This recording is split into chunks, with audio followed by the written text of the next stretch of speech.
early aggression. Yeah, it's going to be able to deal with pretty much anything that's thrown at him at least twice now, especially with that Rallying Blade being...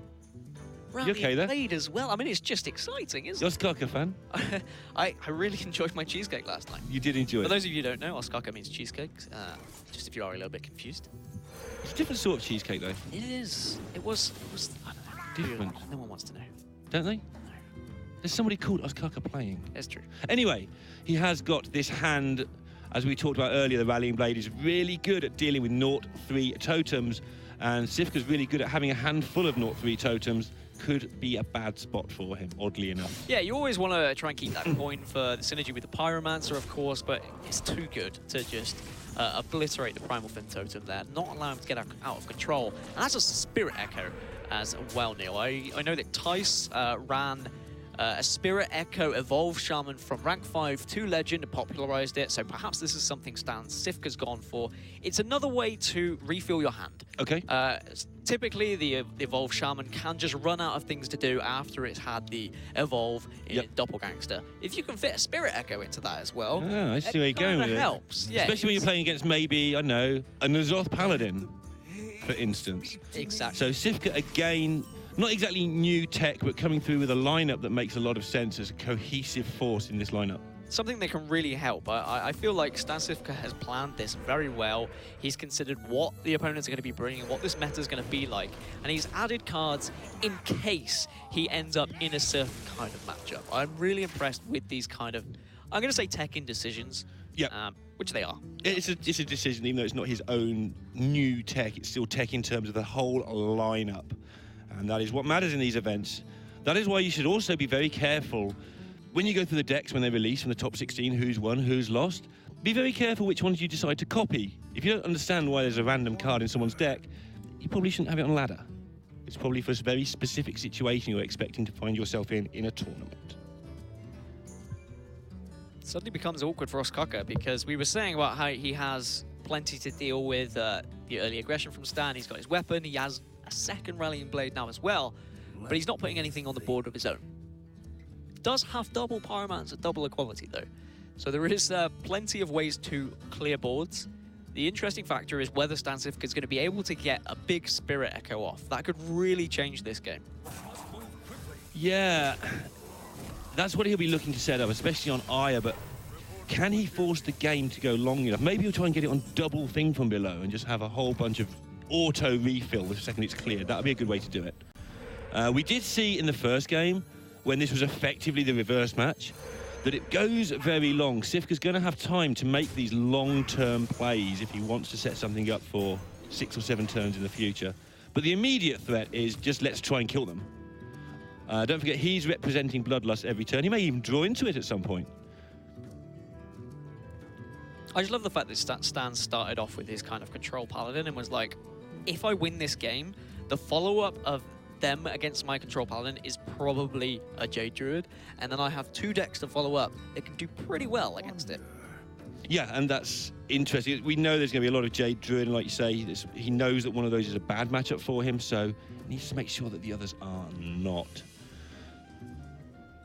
Oskaka, something I've talked about a lot recently is the hand size. There's a wealth of options available to both players, even in this matchup that is a fairly standard-looking aggro-ish versus control match. I know it's not a complete aggro lineup because you've got that Doppelgangster Evolve thrown in, but it's basically an aggro deck in disguise. Well, it's a token deck that does have sheer aggression, and if you let it go out of control, it can win very quickly, so yeah.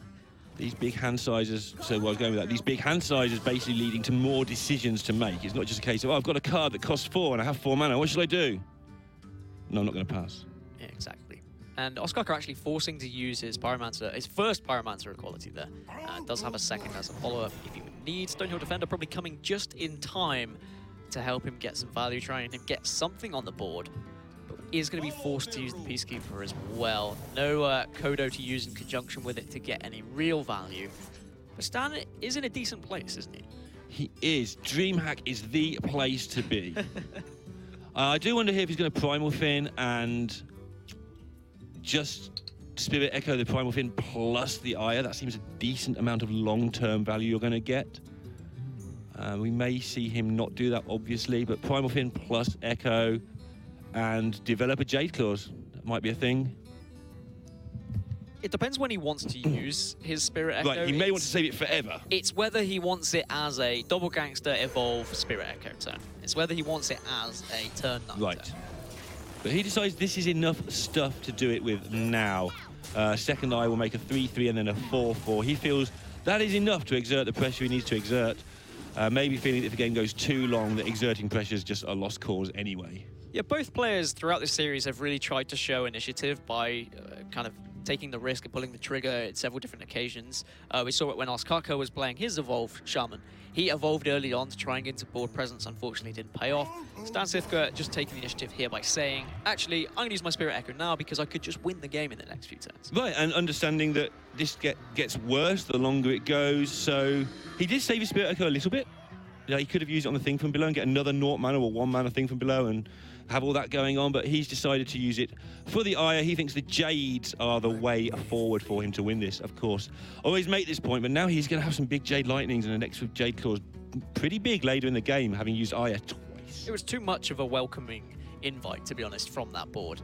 If he was to save it and say, actually, I want to wait for the evolve option, both of those evolves could just be at the bottom of his deck. Could be the last 2 cards, for example. I thought I was the pessimist around here. You are, but I'm also just trying to get into the mind of other people as well. You know I'm an optimist. I think the evolve is going to be the next card that's going to come off the top. Right. However, there is always that chance, and Stan Cifka is one of these players that doesn't really want to take too much of a risk. Yeah, he manages to make all the risks as low as possible. It wasn't evolve, it was devolve. It was nearly there. He's got the right letters, he's got all the letters in there. Is this a devolvable turn? I guess it probably is. With this, if you just had the 1 in the hand, it would be a more difficult decision, but the fact you've just got a second. I think because Aya just comes back to life with a 3-3 when she blows up, and you get all the stuff back in hand.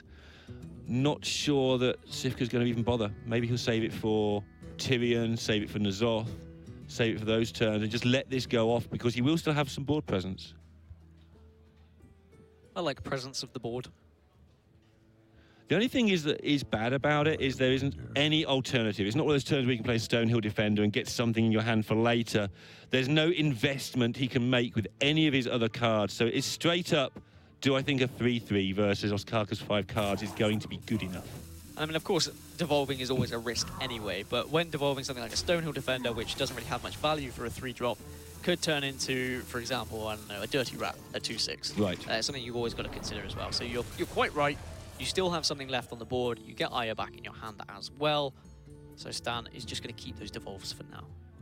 Yeah, and Aya actually going off looks like a bonus for him here, really. It's going to be a 4-4 next turn with the Aya. And now he's got the devolve left over for Tyrion. Of course, he can't play... Oh, he can play Aya as well. That seems decent. Actually, that's how numbers work. Here's the payoff for not using it last turn. Well, I mean, he still would have been able to use it this turn anyway, but I guess he could double devolve if he really wanted to. I guess a 5-11, yes, okay, on your turn it's a 5-11, but it does just turn into a measly little 1-11 on your opposition turn. So this is the first time he has challenged Ostkaka to do something. Although that Tar Lord is in the way, that's all it is for the time being. It's not going to be doing much. Ostkaka, do you think you can deal with this board? Do you need to? If he deals with this board, Cifka may well be tempted to use that second evolve, and especially if he draws a Bloodlust. There must be a good chance of that. So is this the scariest that Ostkaka feels he can take the pressure off? Because he could go for Rallying Blade, take down Aya, and then Pyromancer equality if he would like. I think he might like that. It's not like the Jade Druid deck where the Jades are infinite and go on forever. There's only probably 3 or 4 more Jade generators left in the entire deck. I don't think we've seen either Lightning. I think we've only seen 1 Claws. I think if he didn't have the Tar Lord on the board, then maybe it would be an easier consideration. That is also true. The fact true. that the Tar Lord might be able to chew down on some of these Jades as well, I think he'll be less... Yeah, he may hide Ragnaros behind it, but if he does that, bad things could happen. Well, they could as well, but we're getting to a point now where we're talking about devolve, but Stan Cifka is going to be devolving 8 mana minions, 7 mana minions. Yeah. They still turn into decent minions. This is true. It's not like they just get wiped out. It's not like Equality Consecration. This is a fair point. And importantly, there is still no Bloodlust that we've seen from Stan Cifka at the moment. So there's no option to kind of devolve, hope for not a taunt, play a Bloodlust, try and win the game. It's something that Ostkaka is certainly going to be taking into consideration with every turn. He's going to be counting how much can he get through. Will a Bloodlust kill me? What do I need to be playing around? And Sivka hovered over that devolve then and then changed his mind. Ostkaka now knows what's being thought about. What's going to come from these? Actually, that's not too bad. I mean, a 4/4 for 6 mana is pretty bad in general.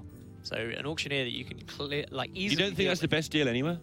It's not the best deal anyway, no. It's a pretty bad deal. Yeah, pretty bad deal. His positioning's a bit awkward here. He would like to be able to buff the 3/3 and the Aya just to trade into that board. But it doesn't really matter. He would just trade the 4/4 in. It's fine. Yeah, you trade Aya and your 4/4 in. You use by using the Flame Tongue, and then you're back in control. And then Ostkaka is in a position now where he says, okay, well, perhaps I use my Pyromancer quality now. Note again that Sivka just making sure to press the magic button every turn. And this 2/2, he feels, will tip the balance. There's nothing worse than thinking you've tested to see if your opponent has the clear. They don't clear because they find other ways to deal with some stuff, and then you go all in and they clear the turn after. So the extra 2/2 being thrown out here is the test. It's saying, look, you will blow this board up if you can, and if you don't, I know I can do what I like with these. I can just put a doppelgangster out there without even the evolve in hand. Importantly, no value from the Enzoth. We're not going to see Tyrion, of course, show up because he was devolved rather than killed. So that's a good thing for Stan Sivka for sure. And I think Ostkaka now may be forced into the Pyromancer equality. I think you kind of have to. Yeah, from where he's sat, there will be Bloodlusts and Flame Tongues. Actually, I think we've seen the Flame Tongues, but there'll be Bloodlusts in hand, and he's going to have to deal with this. And that's what that extra 2/2 throwing onto the board has done. It's put Ostkaka in the spot where he feels he may have to clear this. He is actually not going to, though, by the looks of it. He's going to take it down with this Rallying Blade, and maybe that means the Kodo will come to play as well. Yeah, he would like to hit the 2/2 rather than the 1/1, of course, but he's calculating his risks and he's saying, all right, well, even if you have got a Bloodlust, I'm not actually dead. So he's more than happy to bide his time a little bit. Still no evolve for Stan Sivka. Really important that he grabs one of those sooner rather than later, because we're going to be in a position where Ostkaka is going to clear this board and Stan needs something to refill. Already used his Spirit Echo, so that was another refill option that's already gone down the drain. Seems unlikely that there's two of them in a deck like this. There's just not the space. You're still an early game deck, so you don't want to have too much late game stuff in there. I think he may have actually been one off lethal if he had that Bloodlust because of patches coming out, but I can't remember what the board state was. Either way, Ostkaka felt like he was safe. But how safe does he feel now? Could go for the Dirty Rat into Pyromancer into equality, and he's going to be thinking, well, actually, what's the chances of pulling a Doppelgangster here? They're pretty high, but he doesn't hit it. That is a bit unfortunate. Don't watch the VOD, Ostkaka, if you lose this game. You'll be very sad. A little bit salty-walty. And now he may have to clear, but this is 6 health, but yeah. Looking like he's decided the time has come. And this is now where Sivka has the green light to go ahead, but he won't want to play Doppelgangsters because of Primordial Drake. He can't just play them out there. As Primordial Drake is just terrifying. What will Enzoth resummon? Nothing? Yeah, I think we've only seen I think it's nothing.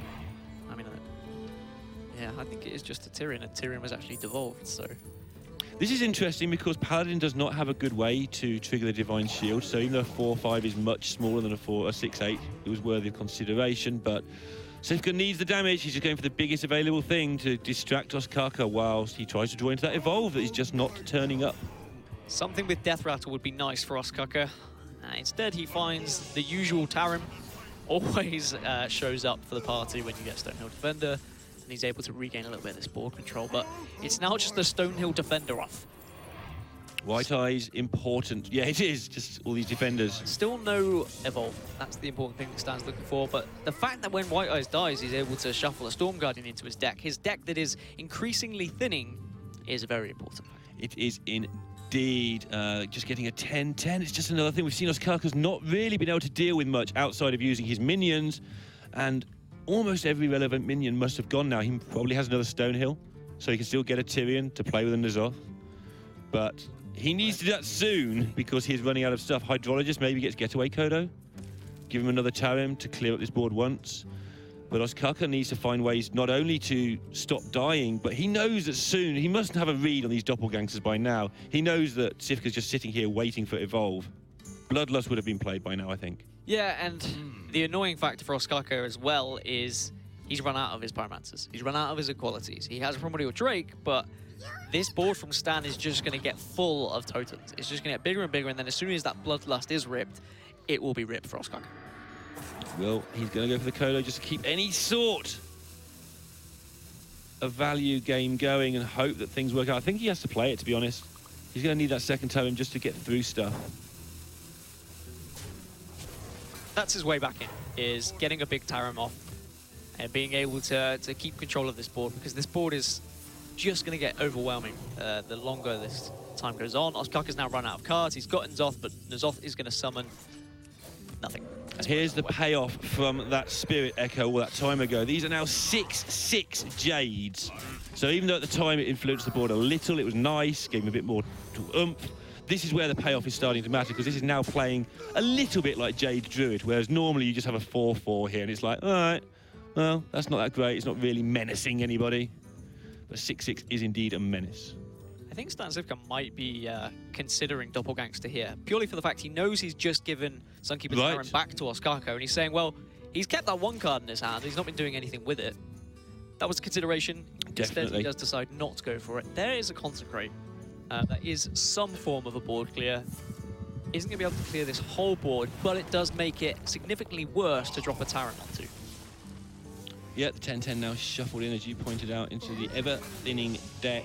Or better, depending on which position you're in. It's better for Tarim if you're in Ostkaka's position. And I was just going to say, there's still some whiffs in Cifka's deck, and Firefly is definitely one of those cards you just don't want right now.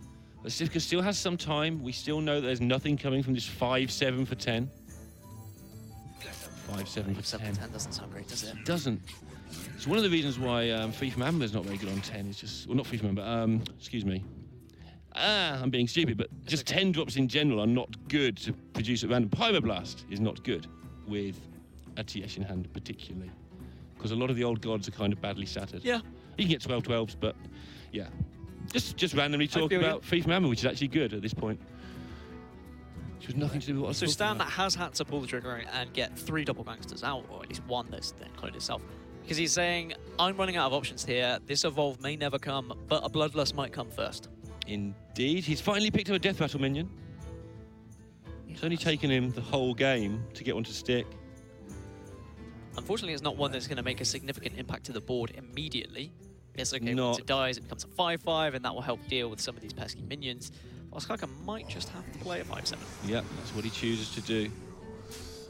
That's what you have to do sometimes, is just play cards and lose all of that glorious value. Manatide Totem, going to give Cifka 2 chances to get this evolve. If it doesn't come soon, he might actually end up in trouble here. Ostkaka's just having chance to draw bits and pieces. It's looked for a while like Cifka was in the ascendancy here, but the Bloodlusts aren't turning up, the Evolves aren't turning up, the 10/10s aren't turning up. And yeah, he's just going with the chance. You know what? You must be out of stuff now. And I have so many good outs here. 10 cards left for Stan. Actually 9 now, because he had a moment to pull one, and there's the Evolve. There's his win condition, and he has a threatening board as well. So even if Bloodlust came out, it makes it awkward. But actually, Drake off the top is massive for Ostkaka. It does give him control of this board once again, and Stan is just going to be praying to evolve and hoping that this is a good one. This needs to be a good one. 30 stats is the benchmark. Ooh. See what he ends up with. Always risky doing a totem first. Okay, gets away with it. just another Ire. Only 26 stats, but you've got the Ire bonus in there, so. So we were talking about getting the Spirit Echo earlier, and the fact that he was able to get those Jades up to like 6/6. Now that Jade Lightning potentially be like what, 8/8, 9/9 after. Yeah. It would be an 8/8. It would be an 8/8. His life indeed for Aya here is White Eyes. That's a flavor text. It's also a StarCraft reference. And of course, there was the option for Stan. He could have Jade Lightning first, then played the Doppelgangster, and then evolved. A lot of people will be saying, oh, why not just evolve like a big old 7-drop or a 6-drop or whatever it is. But actually, the stats on Jades in general are just pretty good. I mean, like 6 mana for 6/6. They're decent. They're usually just the average there. They're pretty solid. Yeah, there's not usually that much to be gained from doing that. This isn't too pleasant. Got to find a way to make this work. So you're more worried about the 7/8, of course, but it does generate another minion. Yeah, and in a position now where he could die if he's not careful as well. Not any time in the next turn or two, but just the threat of counter push means he's going to have to be very careful how he plays this turn. This is the first Jade Lightning we've seen, though. It is. So there is another one, so that could be potential 9/9 Jade in there as well. We've still got Bloodlust to find, but importantly, Stan needs to be keeping a board available that he can actually Bloodlust with. Right. Let's get rid of that lot. He's dealt with quite a lot of stuff, and now he has two massive minions that just can deal with the board in front of him, and it's down from where Stan sits at to whether Ostkaka can just pull something up to deal with this. That deals with a lot. He's only played one Drake, I believe, as well, so he should fish out another one. No? He's played 2 Drakes. Played 2 Drakes. Does just get the Hydrologist. Secret might be pretty handy, though. Just another way to refill the hand if he gets a Kodo, for example. Can't actually see what he's got at the moment, but we'll see in a second what he is to pick. Kodo will be very useful. Stan would have to attempt to play around that as well. Yes. There we are. Dan has a lot of good outs. Does he? 2 Bloodlusts. Yeah. Jade Lightning. Jade Lightning is what he wants to. Has he had the 10/10 yet? No, the Storm Guardian's in there as well. So that's 4. Okay, and there's not many cards left in these decks. Most of them seem to be 9/9s and 10/10s. Yeah, I think there's 8 cards left for Stan. 7. Yep, so it was 8 when you remembered to look. So now Ostkaka is just having to do what he can to deal with this kind of overwhelming board from Stan. A board that realistically you're never used to facing, but he has put Stan down to just 12. He's begging the question now. Because this becomes interesting. Can Stan actually get out of this? He might have to evolve just to try and roll a taunt here. I didn't actually see which Secret was played. That's going to be very significant, because if there's a Noble I Sacrifice... think it's Get Away, but I'm not certain. It is actually Redemption, which is fantastic for Ostkaka. Keeping that lethal threat up. In fact, I should have worked that out just from what happens. He might have to go for a taunt here. He's going to have to. He rolls a taunt totem, so now he can't evolve unless he thinks he's still dead. Hang on. Still dead. Still dead? Needs to evolve, needs to find another taunt. Nothing there, though, so out of nowhere, Ostkaka is going to win this game. It was looking so good for Stan Cifka. We were just saying, oh, all he needs to draw is these Jades, but Ostkaka getting the Curator, just being able to generate enough minions, enough presence, it's going to tie this series up 2-2. 2-2, yeah, just getting the right secret, the right presence. Like you say, makes you understand it wouldn't have made any difference, he'd still have been dead.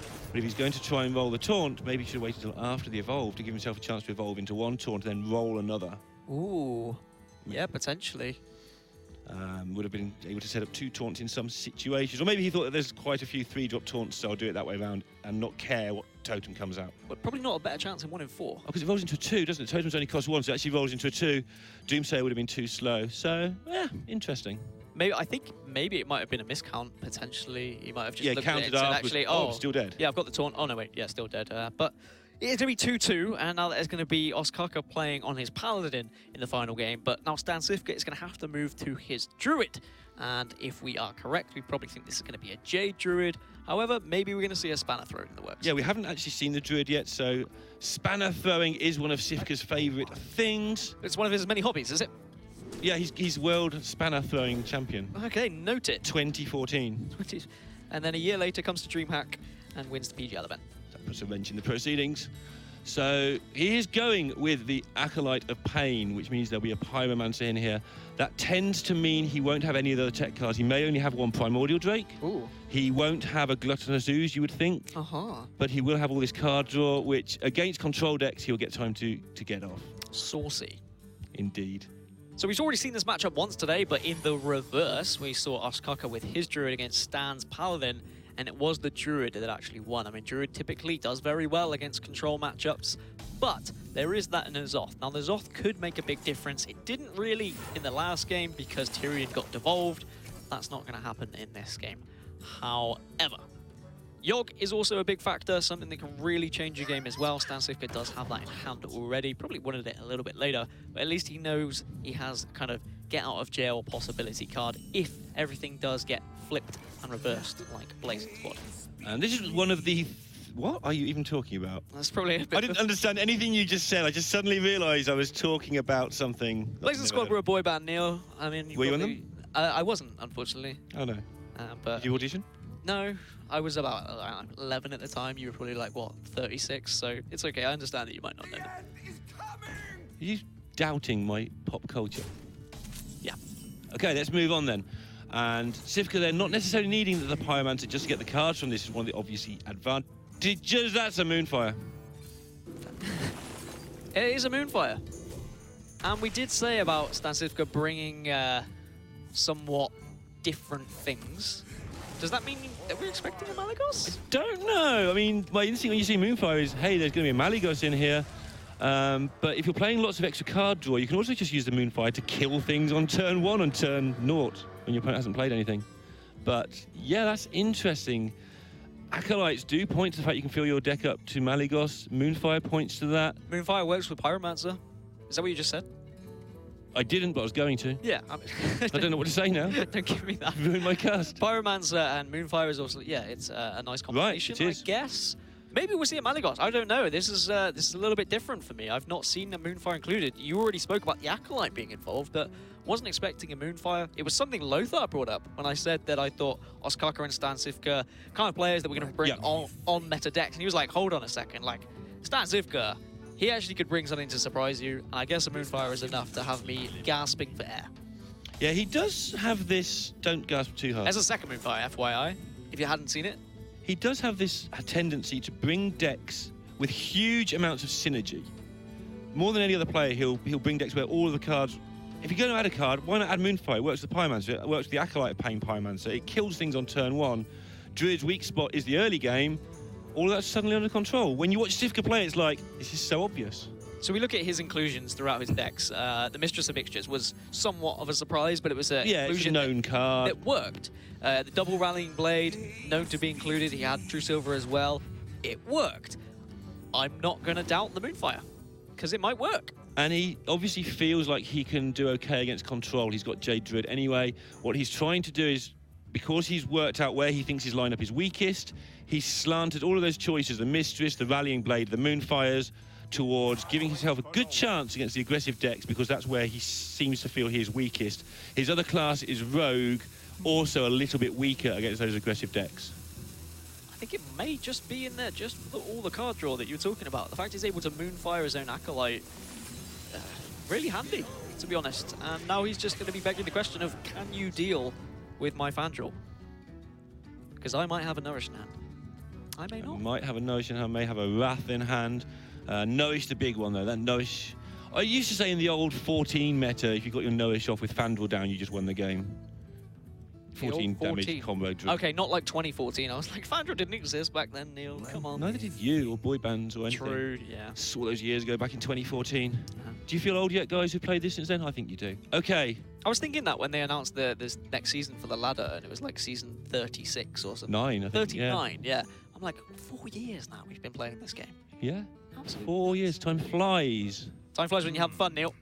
I've never tried it. It flies anyway. All right.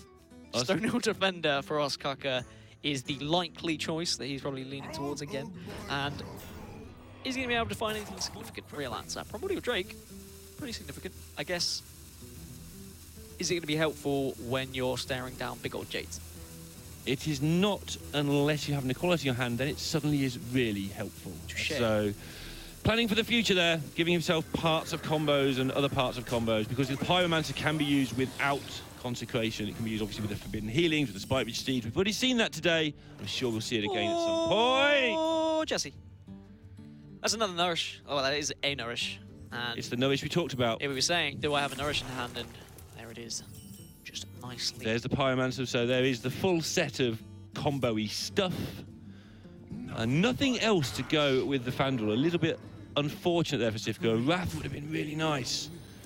But no, just look at this hand size. It's just keeping it well and truly full of stuff. Getaway Cody does mean you can get some sheer uncontestable value for Ostkaka. He can just constantly grind out those Stonehill defenders. Thankfully, he can now beat the, or kill off the Fandral, but I guess it might be a little bit too late now, Neil. Yeah, the damage is done, indeed. You don't need to do much damage with a Fandral to do a lot of damage with a Fandral. As JT once said, the damage is done, so you better be leaving. I'm off. Great. Do you know who JT is? Yes. No, you don't, do you? No. Okay, great. I'll let you enlighten me later. It's Justin Timberlake. All right. Cool. Although actually Justin Timberlake doesn't actually say that. It's the backing vocals that say that line. But anyway, back to Hearthstone. Were you there? Yeah, Have you been? I was the backing vocals. Did you pay to get in? Anyway. Lots of Jade options. I mean, whilst we've been talking about Moonfires being included and card draw, there hasn't been any Jades really generated. It's only a 1-1 at the moment, and that is a big old 7-7 that Statsifka is staring But down. look at this potential turn if he wants it now. He may just keep the card draw, the Innovate being card draw with the Auctioneer. That's what he's going to go with. I really like the build of this deck. So much synergy going on for all the card draw. He's just not going to run out of cards. So what's his sacrifice for the Moonfires? That's... So you'd assume like Jade Spirits are still in there, maybe? Maybe. So the cards that go out for the Pyro Acolyte is usually 1 Drake. Any nonsense you have like Kodos just goes straight away. Curator goes. Oh, okay. You lose an Ooze, you lose any Tar Creepers you might have lying around. And then to go 2 further with the Moonfires, that is interesting. You wouldn't lose Jade Idol. That's just got too much synergy Jade at the Idol end of the game. It wins you at the game. Maybe you lose 1 Jade Idol. Maybe 1 Jade Spirit. 1 Jade Spirit, 1 Jade Idol. Either way, it's an interesting... Jade Idol makes no sense, but you can run it with 1. You still go infinite at the end. If you're drawing more cards, possible, maybe you get through. Does have the swipe as well to follow up. Ostkaka just really needs to put as much as he can on the board. He's in a position where he's saying, okay, these Jades are starting to get out of control now, and I need to answer them. Yes. It's a crazy situation where 3 is out of control.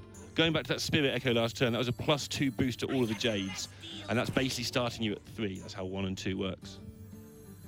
Maths with Lorinda. Lorinda maths. Right, now he's going to start doing the first loop of this, and he is playing 2 of them, so that's handy to know. So maybe it's the Jade Spirits. Would that make sense, though? Nothing makes sense at this point, other than I like what I'm seeing, but I don't actually know what's missing. I mean, I guess you could just cut Jade Spirits. I mean, they can be pretty clunky. If you're cutting them for just more card draw and you get closer to getting to a situation like this, where you can ramp up and just generate Jades by using the Auctioneer and Jade Idol, then sure, why not? The downside is you don't get to say, against Pirates, Jade Spirit's just really good. You just put it on the table, it's like suddenly auto board happens. Statsifka's not playing against Pirates at the moment. That's a very good point. I guess with last year standing, you make a decision of, am I going to play against Pirates? Is this going to be something I'm going to be facing in the tournament? Sure. Oh, it is something that he'll be facing in the tournament. And here's where we're going to see the Moonfire come into play. Did he actually get enough time to get everything off that he wanted to there? See how much got done here. Okay, so he just Moonfired the Pyromancer just to say, if you do use a spell, the Pyromancer dies, you can't do anything crazy with it. Yeah, Forbidden Healing would be the only way, but then you can't Forbidden Healing something actually useful. We saw how Sifka coped with this matchup the other way around. He coped with it by making individual massive minions, deciding that's the hard way for the Druid, the hardest board for the Druids to deal with. I mean, we say coped with. He did lose.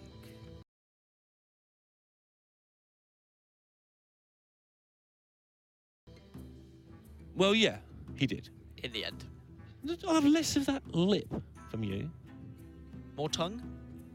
And moving swiftly back to the game. The Consecration is a possibility. It does still activate with Pyromancer, but... Oh, actually... Well, you run the Pyromancer into the Auctioneer you run it first, and then you just blow things up. Seems to be what he's going to do, maybe. Yep. Same difference. Pyromancer. Consecration, Primordial Drake. They do very similar things, funny enough. Except you get a big old 4-8 on the board. 4-8 being pretty big and pretty unaffected by its own effect. So how does Ostkaka actually win this game then? Is it going to come down to getting, like, N'Zoth off, for example? Because he really just needs to control this board, doesn't he? Because if he allows Statsifka to run away with Jade at any point, then it's just game over. So he needs to not only control the board, he needs to actually start using that control to hit face soon, because otherwise the Jades he's inevitably going to lose control of this board in the end. So he's got to use this window that I talked about earlier to do as much as he can with damage-wise, and then maybe just sneak through. We saw Statsifka was setting up occasional boards that might just kill you, but didn't. Ostkaka's almost full banana in now. an update on the banana progress. I think that's 1-all, but... I think it is 1-all, but they have been off camera for a little bit. Yeah, surprisingly low banana count here from Sivka. Ragnaros off the top is a big old juicy minion, but he may just be inclined to play another Drake here, just to keep up a little bit of pressure. Curator can start drawing. What's he going to draw? Just a Hydrologist. He's already used a Kodo. Played one Drake, also discovered a Drake from a Stonehill defender, so maybe he would draw a Drake as well. He could also try and find a Tyrion with a second Stonehill, ready for this N'Zoth that's chilling. Something he might be doing the next couple of turns, but he is just doing this thing of keeping the board while he can. Whole bunch of nothing going on in Sivka's hand, but with an Auctioneer, if he wants to, it turns to a whole bunch of something. The downside of doing Auctioneer now means that it does get a bit harder to go infinite later on, but the hand is conducive to doing it, I think. Yeah, shuffling first as well, just to get even more chance of drawing the Jade Idol, just so he can go Jade Idol into Jade Idol into Jade Idol into Jade Idol. I know you love it when people do this to you. One of your favourite plays in Hearthstone, I hear. He's not actually been able to draw it. Jade Idol is a very frustrating card, but it's also, as you said, it is the control killer. So it has a point that it plays in the meta. It's there for a reason, it serves a purpose. Yep. As we saw today, as soon as that control paladin won, Stan queued up and said, actually, okay, no, Oscar queued up and said, I'm going to play the Jade Druid. I'm going to counter that. Because he chose to play the excess mana last there. I wonder if he was thinking about keeping it for later.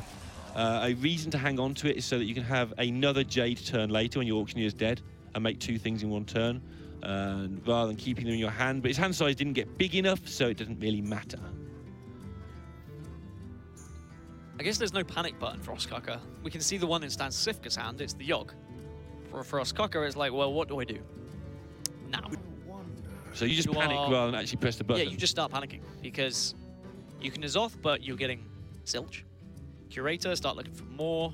Ragnaros, you're not doing anything anyway because you're already on 29 life total. You've got no board clear either. Priority number 1 is killing the Auctioneer. Straight up. Yeah, because you just lose because they Just shuffle lose and draw. Yeah, and you just get so killed. So priority 2 is trying to find something that can help you. Maybe something like a Tyrion would have been nice. Infested Tauren does synergize with it.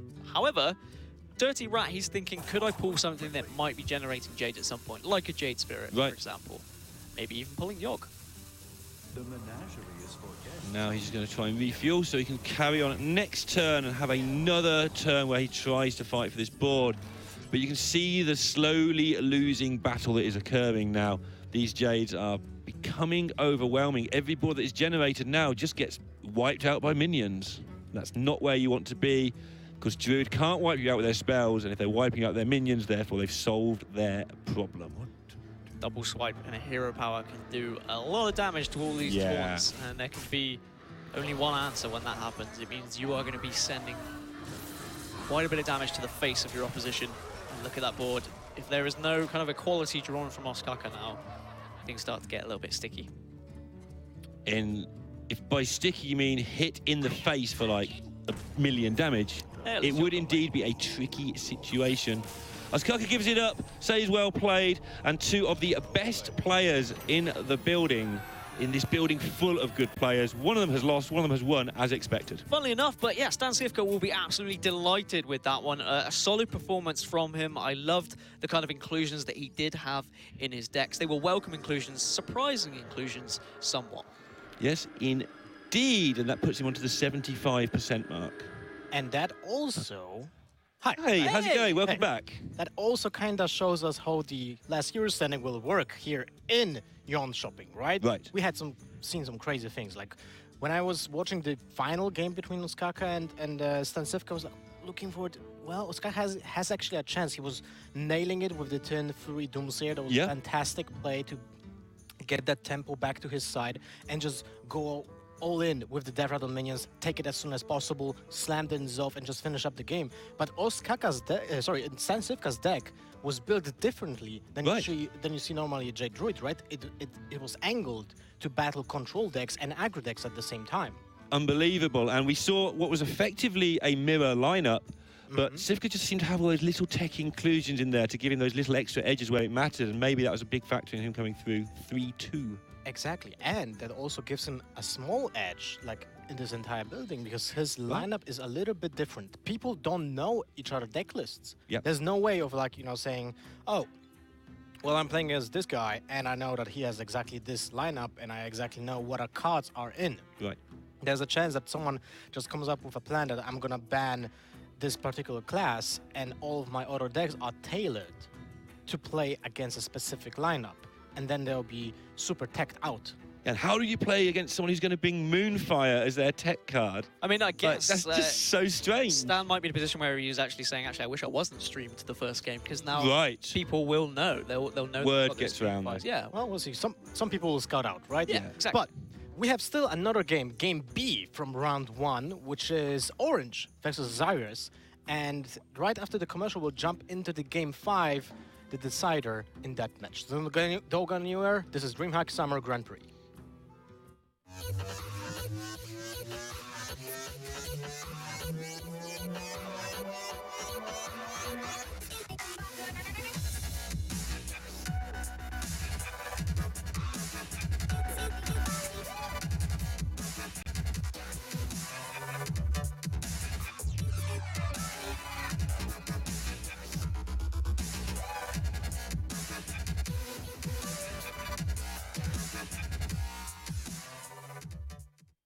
Welcome back, party people, to the DreamHack Grand Prix. We are going to jump into a game that I believe is already underway between Orange and Cyrus, I think he said. Cyrus. They're going to be playing up against each other. Orange, of course, another massive player. Very successful in the early stages of Hearthstone. Right. Hasn't really found the same success in the later stages, despite a lot of effort. Yeah, this is something I've said a couple of times about Orange. Like, he got all of his results almost before he deserved them, and since he's deserved them by being one of the hardest working best players, they tailed off slightly, although he picked up about 100 large or something at WSG last year. So he's doing all right for himself, don't get this wrong. Apologies. I think we've just been cut. Yeah, apologies for those visuals there. That, of course, wasn't the mulligan. But, yeah, Orange, he's one of my favourite players, to be honest. One of the players that I'm surprised by because he works so hard. He really does. He really wants it, and he always wants to make sure that he works hard. He cut out streaming this week, for instance. I don't know if he streamed in the end, but I remember at the start of the week he was saying, not streaming this week much, guys. I want to get ready for DreamHack, which means prepping with players off stream and not giving away your lineup. Into Game 5, this is round 1 of the Swiss. Zyrez, another player who's really come to the fore recent times. #1 legend for a while last month, and it's just another innovative player. Whereas Orange tends to come with a known tech and brings the best lineup he feels there is, Zyrez could have weird stuff going on. Look at Orange. Is that frustration coming through? He just knows he's playing that. There's going to be no thought process here. Straight off, Bluegill Warrior off the bat, takes down Hydrologist, and we're in a position where we've got more of an aggressive Murloc Paladin against what looks like a similar control Paladin that we've just witnessed a couple of times in the previous series. But both these players still in the first round of Swiss, still trying to go 1-0 up. But 2-2, just showing that last hero standing, proving to be just a tough cookie, really. It can go down to the wire, go the full Game 5. Yeah, if it doesn't go 3-0, like I was saying earlier, your counters all plan out like they should. You do end up in that 5th game, and you hope that your lineup has ground out the edge over the first 4 games to have the edge in Game 5. You hope you run your opponent out of those counters, and you get that runner, those 2 wins in a row to go from 2-1 down. I don't know if he was 2-1 down, who was 2-1 down? Someone was. 2-3-2. So when does Orange decide, actually, I'm just going to throw a War Leader on the board? I mean, he might just Stonehill Defender, but we spoke about this in the previous series. Stonehill Defender on turn 3 isn't really that great when you're trying to gain tempo. With the Finger in hand, he may be tempted to hold off longer than you normally would. Yeah. Just so that you can play the War Leader after your Finger turn, because the modern Finger decks don't really fetch great Murlocs. They just fetch 2 Murlocs. That's kind of what the card text says.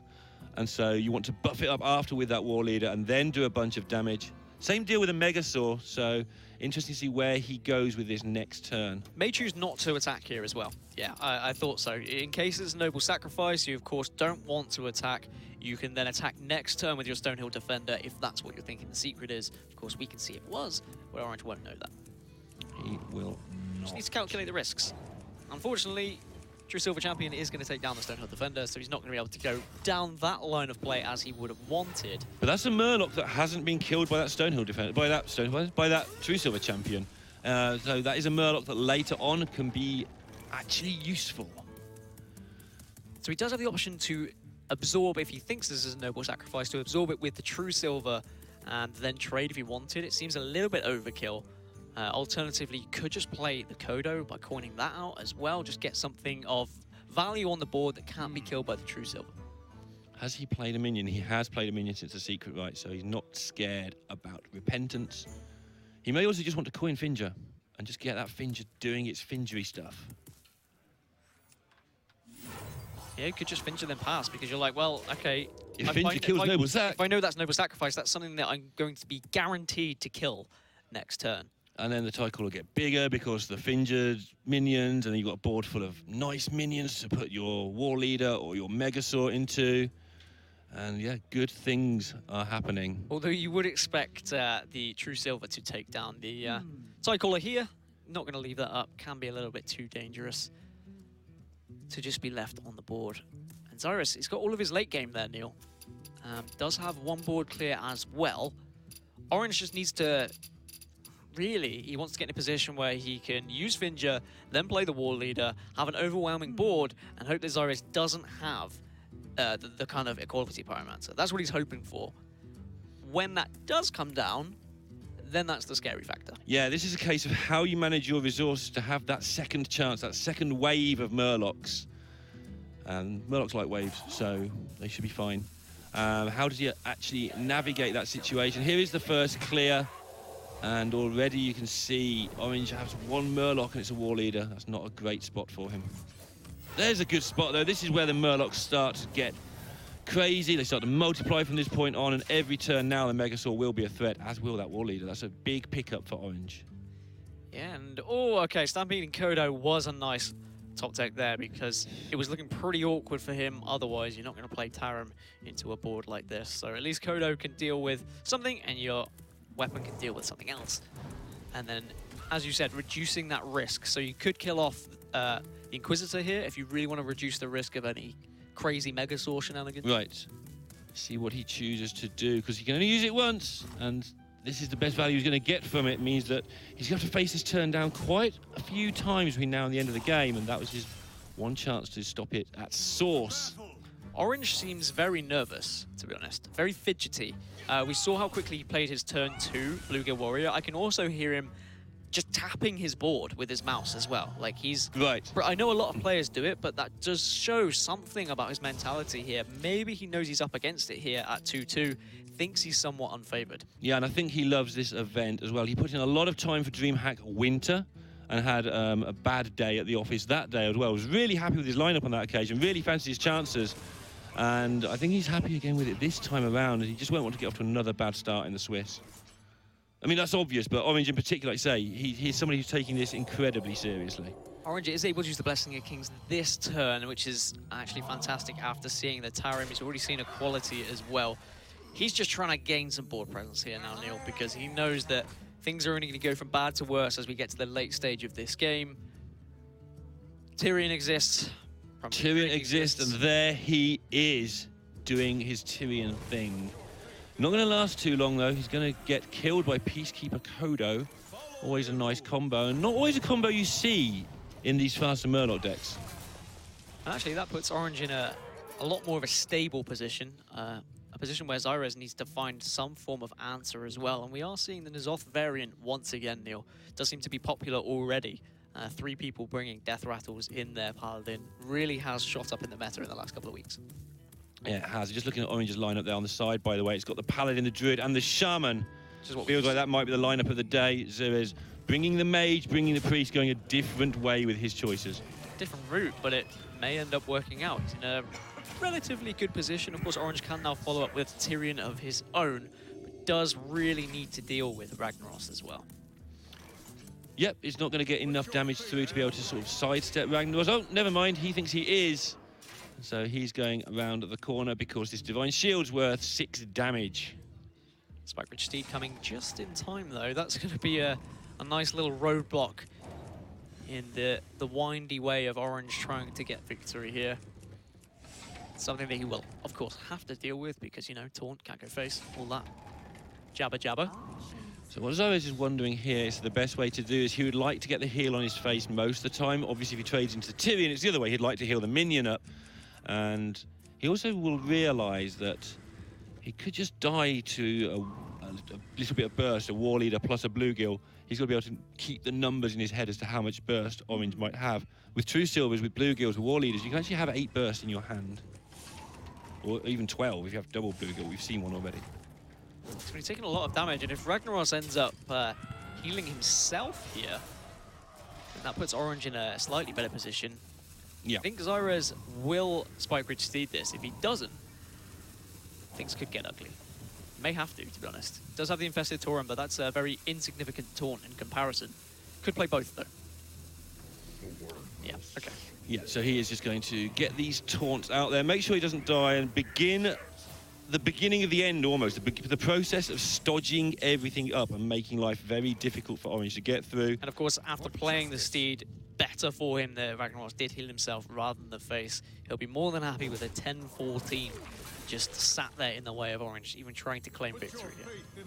Yeah, the good thing about this Murloc deck from Orange's side, of course, is it's not like the Shaman deck. It does have a little bit more push, a bit more sustain with these 8 drops, specifically Tyrion, but a 10-14 is a 10-14 thing to deal with. Healing itself every turn. That's the worrying aspect. Yeah, and if it doesn't, it's healing for 8 on the face, which is also fine. It's like, damned if you do it, damned if you do not. And with Orange playing the aggressive variant, is there going to be equalities in there? How many Tyrions would you like? How many Tyrions is too many? That will be the 4th of the game. I think that's probably already too many, to be honest, Neil. Tyrion 4-ing. Just seems too many to me. Yeah, Orange now in a very sticky situation. Zyra is looking like he's somewhat stabilized this game thanks to that Spike Bridge Steed off the top. If that Spike Bridge Steed hadn't have arrived, maybe Orange was in good nick to potentially win this series. So regardless, Zyra's, yes, okay, he's going down to 8 HP, but with Ragnaros just sat there, it's going to be nigh impossible for Orange to get through unless he can get an equality. Unless he can get equality, he cannot. He may have one more go at it, but like you say, yeah, just too much going to go on with these Acolytes of Pains, and Zyrez getting a 1-0 lead. And the Norwegian players in general over the last few weeks have just been performing in everything they do. Zyrez continuing that trend. Orange continues trend of struggling at DreamHack in recent Another times. fantastic player going 0-1 down in the first round of Swiss. Well, you know, it had to happen, right? What Oscar Stensivka had to lose one of those guys, right? But here, Orange was kind of punished for not killing the Ragnaros, right? Yeah. He had a really tough choice. Yeah. Is either sacrifice 3 sources of damage into a Ragnaros Light Lord, or the other part of the equation was, should I just worry about the heal and maybe about the buffs on that minion, right? Yeah. It was a really tough choice for him to make, and I feel like he should have just spent more time thinking about it. You know? Yeah, I mean, that's the thing. Whenever these tough choices are made, I very rarely like to say he played it right or wrong, but you can always say, well, why didn't you spend your 70 seconds making sure? Because that Tyrion Divine Shield would have done 6 damage to the Ragnaros. That was the equation. But yeah, the Ragnaros got out of control and didn't have to be there. I feel like he was frustrated from the get-go. We jumped in, obviously, on Game 5, so we couldn't see what happened previously. But turn 2, he just threw out the Bluegill Warrior. He didn't even think about what was coming turn 3. He wasn't taking his time. You could hear the tapping on his board as well. Somewhat frustrated. I think he knew he was up against it. He took a risk by not killing the Ragnaros. If that Spike Ridge Steed didn't come off the top, maybe it would have paid off. Yeah, definitely. I mean, it can go either way, right? But it's about calculating the risk and reward every single time, and it seems like he was taking a very aggressive route. It just didn't pay off. It's a shame. It's a shame, but it's the first round of Swiss, so it's not over till it's over. Right. We have 9 rounds in general. Historically speaking, almost everyone with a 7-2 record goes through. So usually we have one unlucky player. Yeah, usually it's Pavel, just misses out. Yeah, but yeah. is he here even? No. He's not even here, so he can't. Okay, so now someone else will be at that position, right? But still, losing first one is not something you want to do, but you can still win other games. Just go 8-1. You don't have to worry about tiebreakers and still go through to the top 16, because this is all about being in the top 16, which is being cut to the playoffs at day 2, actually. Because we have 7 rounds today, 2 rounds. Tomorrow, most likely, we'll see how it goes. Depends on our schedule, because we don't want to, you know, be doing it 16-hour a day. They do. That'd be Okay, yeah, sure. Well, we did that in They Stockholm. don't, importantly. Yeah, players really don't want to play for like 16 hours straight or something like that. It's a lot on their part, and you have to think about exhaustion when you play in those tournaments, especially in Sweden where it's getting really hot right now. Yeah, and Yeah, it doesn't go dark Games for more than like an hour. Games will slowly start to deteriorate when we get to that position where players have been playing for like 7 or 8 hours, to be honest. I mean, you start to make plays that perhaps you wouldn't when you're feeling fresh, you're well hydrated. It can get hard, and some of the best players are those that can deal with this pressure and these settings. And that's something that I actually witnessed myself last week in Kiev during the Star Ladder. Right. Radu was playing 3 best-of-7s in a row. You could have seen how his skill was kind of like going down with every single series. Right. It was so exhausting, and at the end of the game, he was basically like half the player he was. Yeah, and Snowkiss, who's basically the Chinese throwdown, she was playing in that event, I believe, and I think she commented that, I don't believe it, I don't realise how tiring this was going to be as the day went on, and maybe I made a mistake in my preparation, like physically just not having enough sleep, not doing this enough. I thought I'd done loads. Yeah, there's actually a valid strategy when you go into a Swiss tournament, just or any kind of tournament that you know that takes long, to just take an aggressive lineup because you will be less exhausted while playing it. Right. But anyway, I digress. The round 1 is almost completed, so we're gonna go into a short break, take the second pairing of the round, and then we'll see another matches. So stick with us, and we'll be right back after those messages.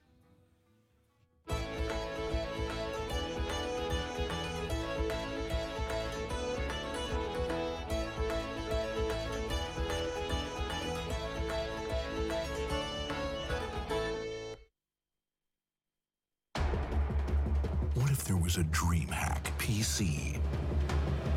What if we told you there is? This is the DreamHack PC, built with the best components on the market, optimized for a flawless esports experience. Just add games.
Oh, it's good to see you again. Pull up a chair by the hearth.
Сервис, который избавит вас от мороки с соцсетями. Оценивайте показатели всех ваших сообществ в одном сервисе. Стратегия по развитию сообщества? Вы составите ее собственными руками. С контент-навигатором вы напишите сотни постов. С помощью дизайн-редактора вы оформите паблик и посты в 2 счета. Мы разработали простые инструменты для запуска активаций. Все у вас получится. Остались вопросы? Хотите во всем разобраться? Милости просим на наш обучающий курс. Пусть социальные сети работают на вас, а не наоборот.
Welcome back, everyone, to DreamHack Summer in Jönköping. We're back at round 2 of the Switch format, and we have seen Game B in round 1, which was lost by Orange. We had to correct this because actually it's Orange who won the game. We had the camera swapped.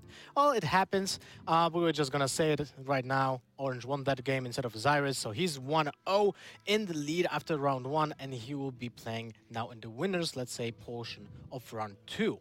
With me, again, Lorinda, but first time joining the desk today is Firebet. How are you doing, man? I'm doing pretty good. Had a little bit of a fiasco trying to find clothes to wear. Brought the wrong attire here, but we did it. Hey, So- you look pretty neat. Smart. Pretty neat too. Smart. It's an interesting adjective for clothes. Do you want me to leave you two to this? It was going very well. I like It was going well. I think you're in there. Yeah, I think I have a shot. Yeah, What do you think? go for it, man. Go for it later? Yeah, get a beer later. Yeah, there you go. Okay, good one. But what do you think about the Swiss format in general? I like to ask that everyone that is on the desk. The Swiss format in general, it is like, I would say, the most optimal format for finding the people that have like the best win rates and all of that. The tiebreakers can be a bit disappointing. There's a lot of people that can go 7-2, for example, that just don't make it because they got a loss early on, which is kind of sad, but you know, when you have to cut the top 16, you have to do it somehow, and it's way better than single elimination, that's for sure.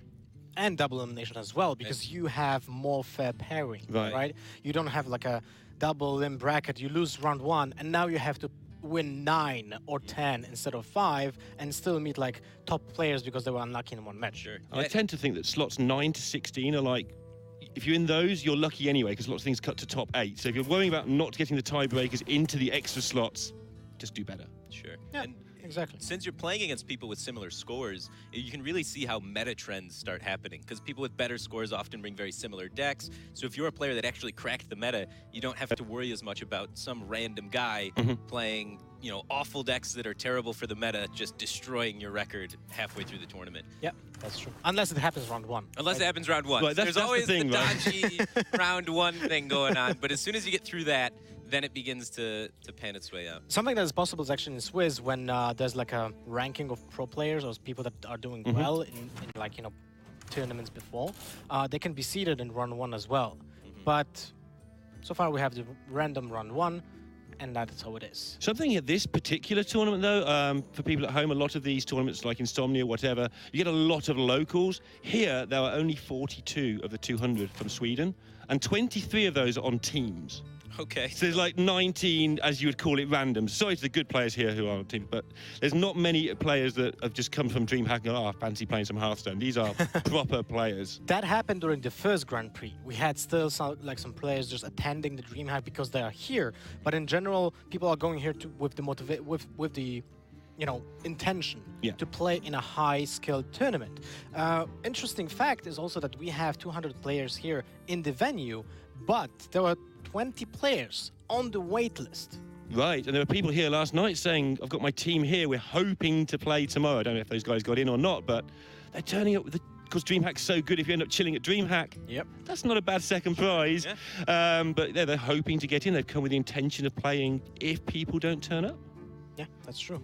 But also, first match of round 2 will be Gara versus Show. Show actually did get a bye in round 1, so he's starting fresh, completely fresh. He didn't play a single game yet in the tournament. He was playing against Gara, who is also not a Grand Prix champion, but a first DreamHack champion in Bucharest in 2014 in March. Yeah. That was a long time ago. Long time ago. The meta has shifted from that point. It's kind of like a totally different game from there, but he's shown that he is a competitive player. He can compete at the highest level and doesn't lose his head under pressure.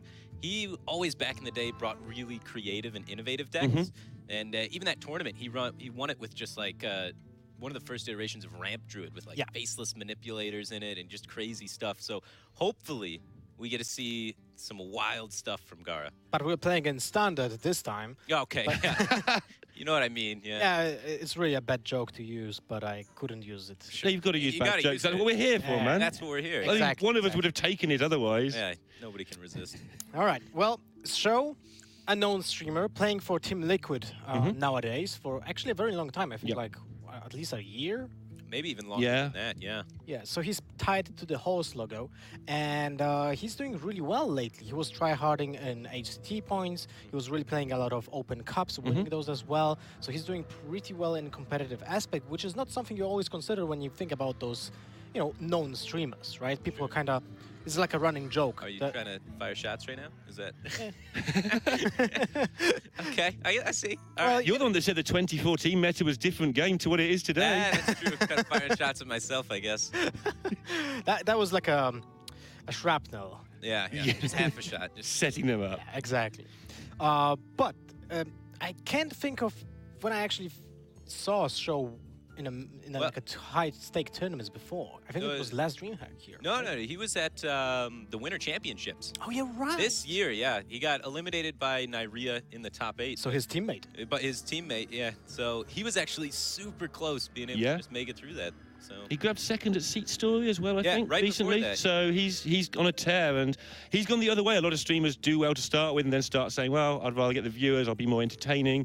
Show went from being an entertaining type streamer into, you know what, I'm good at this game. Let's see what I can do in the tough world of competitive Hearthstone. he kind of goes on little spurts, Yes. right? Like he like does all in on streaming for a little while and doesn't really compete too much during that period, or if he does, it's not as try hard as when he's really trying to compete. And then whenever he tries to compete, he always does well. He's just never been the guy that's like racking up tons of first places. He gets top 8s, he gets top 4s, second places, like you said at Seat Story, but I'm gonna stop you right here because we have the pick and bans. oh, here we go. Seems good. Now we can actually get into it. So we have Double Warrior, as expected, very popular, and Shaman, Double Shaman again. We've been seeing Double Shaman very often, right? Like Yeah. the first matches, everyone's been bringing Shaman to everything lately. It's been a class that at the beginning of the Ungoro metagame, no one was bringing. Now everyone is bringing. Yeah, so in the beginning they were, because it looked like elementals were good, but Right. they soon died out after like 2 weeks, and like you say, they just went missing. Servant of Kalemos is still one of my favorite cards from the elemental theme, but they just seem to be too slow. Oh, way too slow, way too slow. Do you think it will come back though if metas slow down? Will you start getting the value from Maybe those next again? expansion.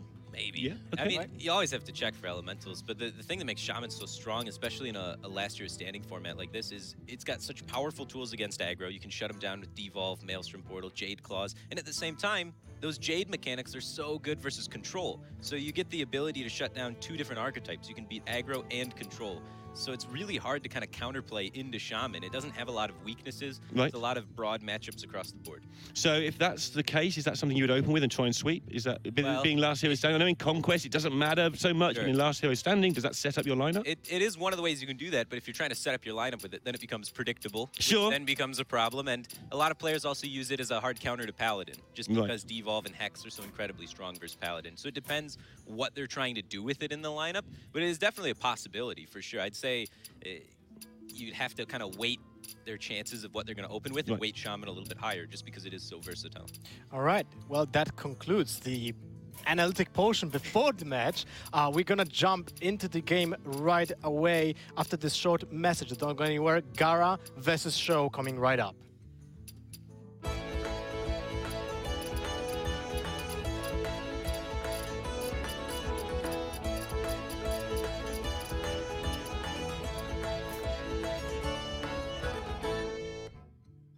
Oh. Okay. Apparently so. Hi guys, nothing to see here. How you going, Firebat?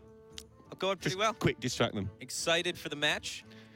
So who do you think is favoured these days, given that what we've said, that Gara's been there, done it in the past, but these days, I think he makes a lot of content still. Right. So, is he on a try-hard mode, or is he in a He's on a streaming mode? try-hard mode. He almost made it to Shanghai, so he is gunning to try and make something happen here. I expect him to do very well. Home turf as well. Home turf as well, so that's a little bit of an advantage. Gar's had to travel not too far. Right. He didn't come over from the States or nothing. Is But, it a you know, nice journey, nice it- easy journey? no, it's Rested? a terrible journey. It's awful, jet-lagged like crazy. But, you know, Gar is not, so that's Sure. going in his favor for sure. But still, I'd have to kind of give it towards Show. I don't really know what decks they're playing. Like, we can see the classes, Yeah, right? but- but it's not a lot of It's information. not like the good old days where it's like, oh, he's playing Druid. I wonder what that could Yeah, be. because the Aguro meta is so vast, it could really be anything.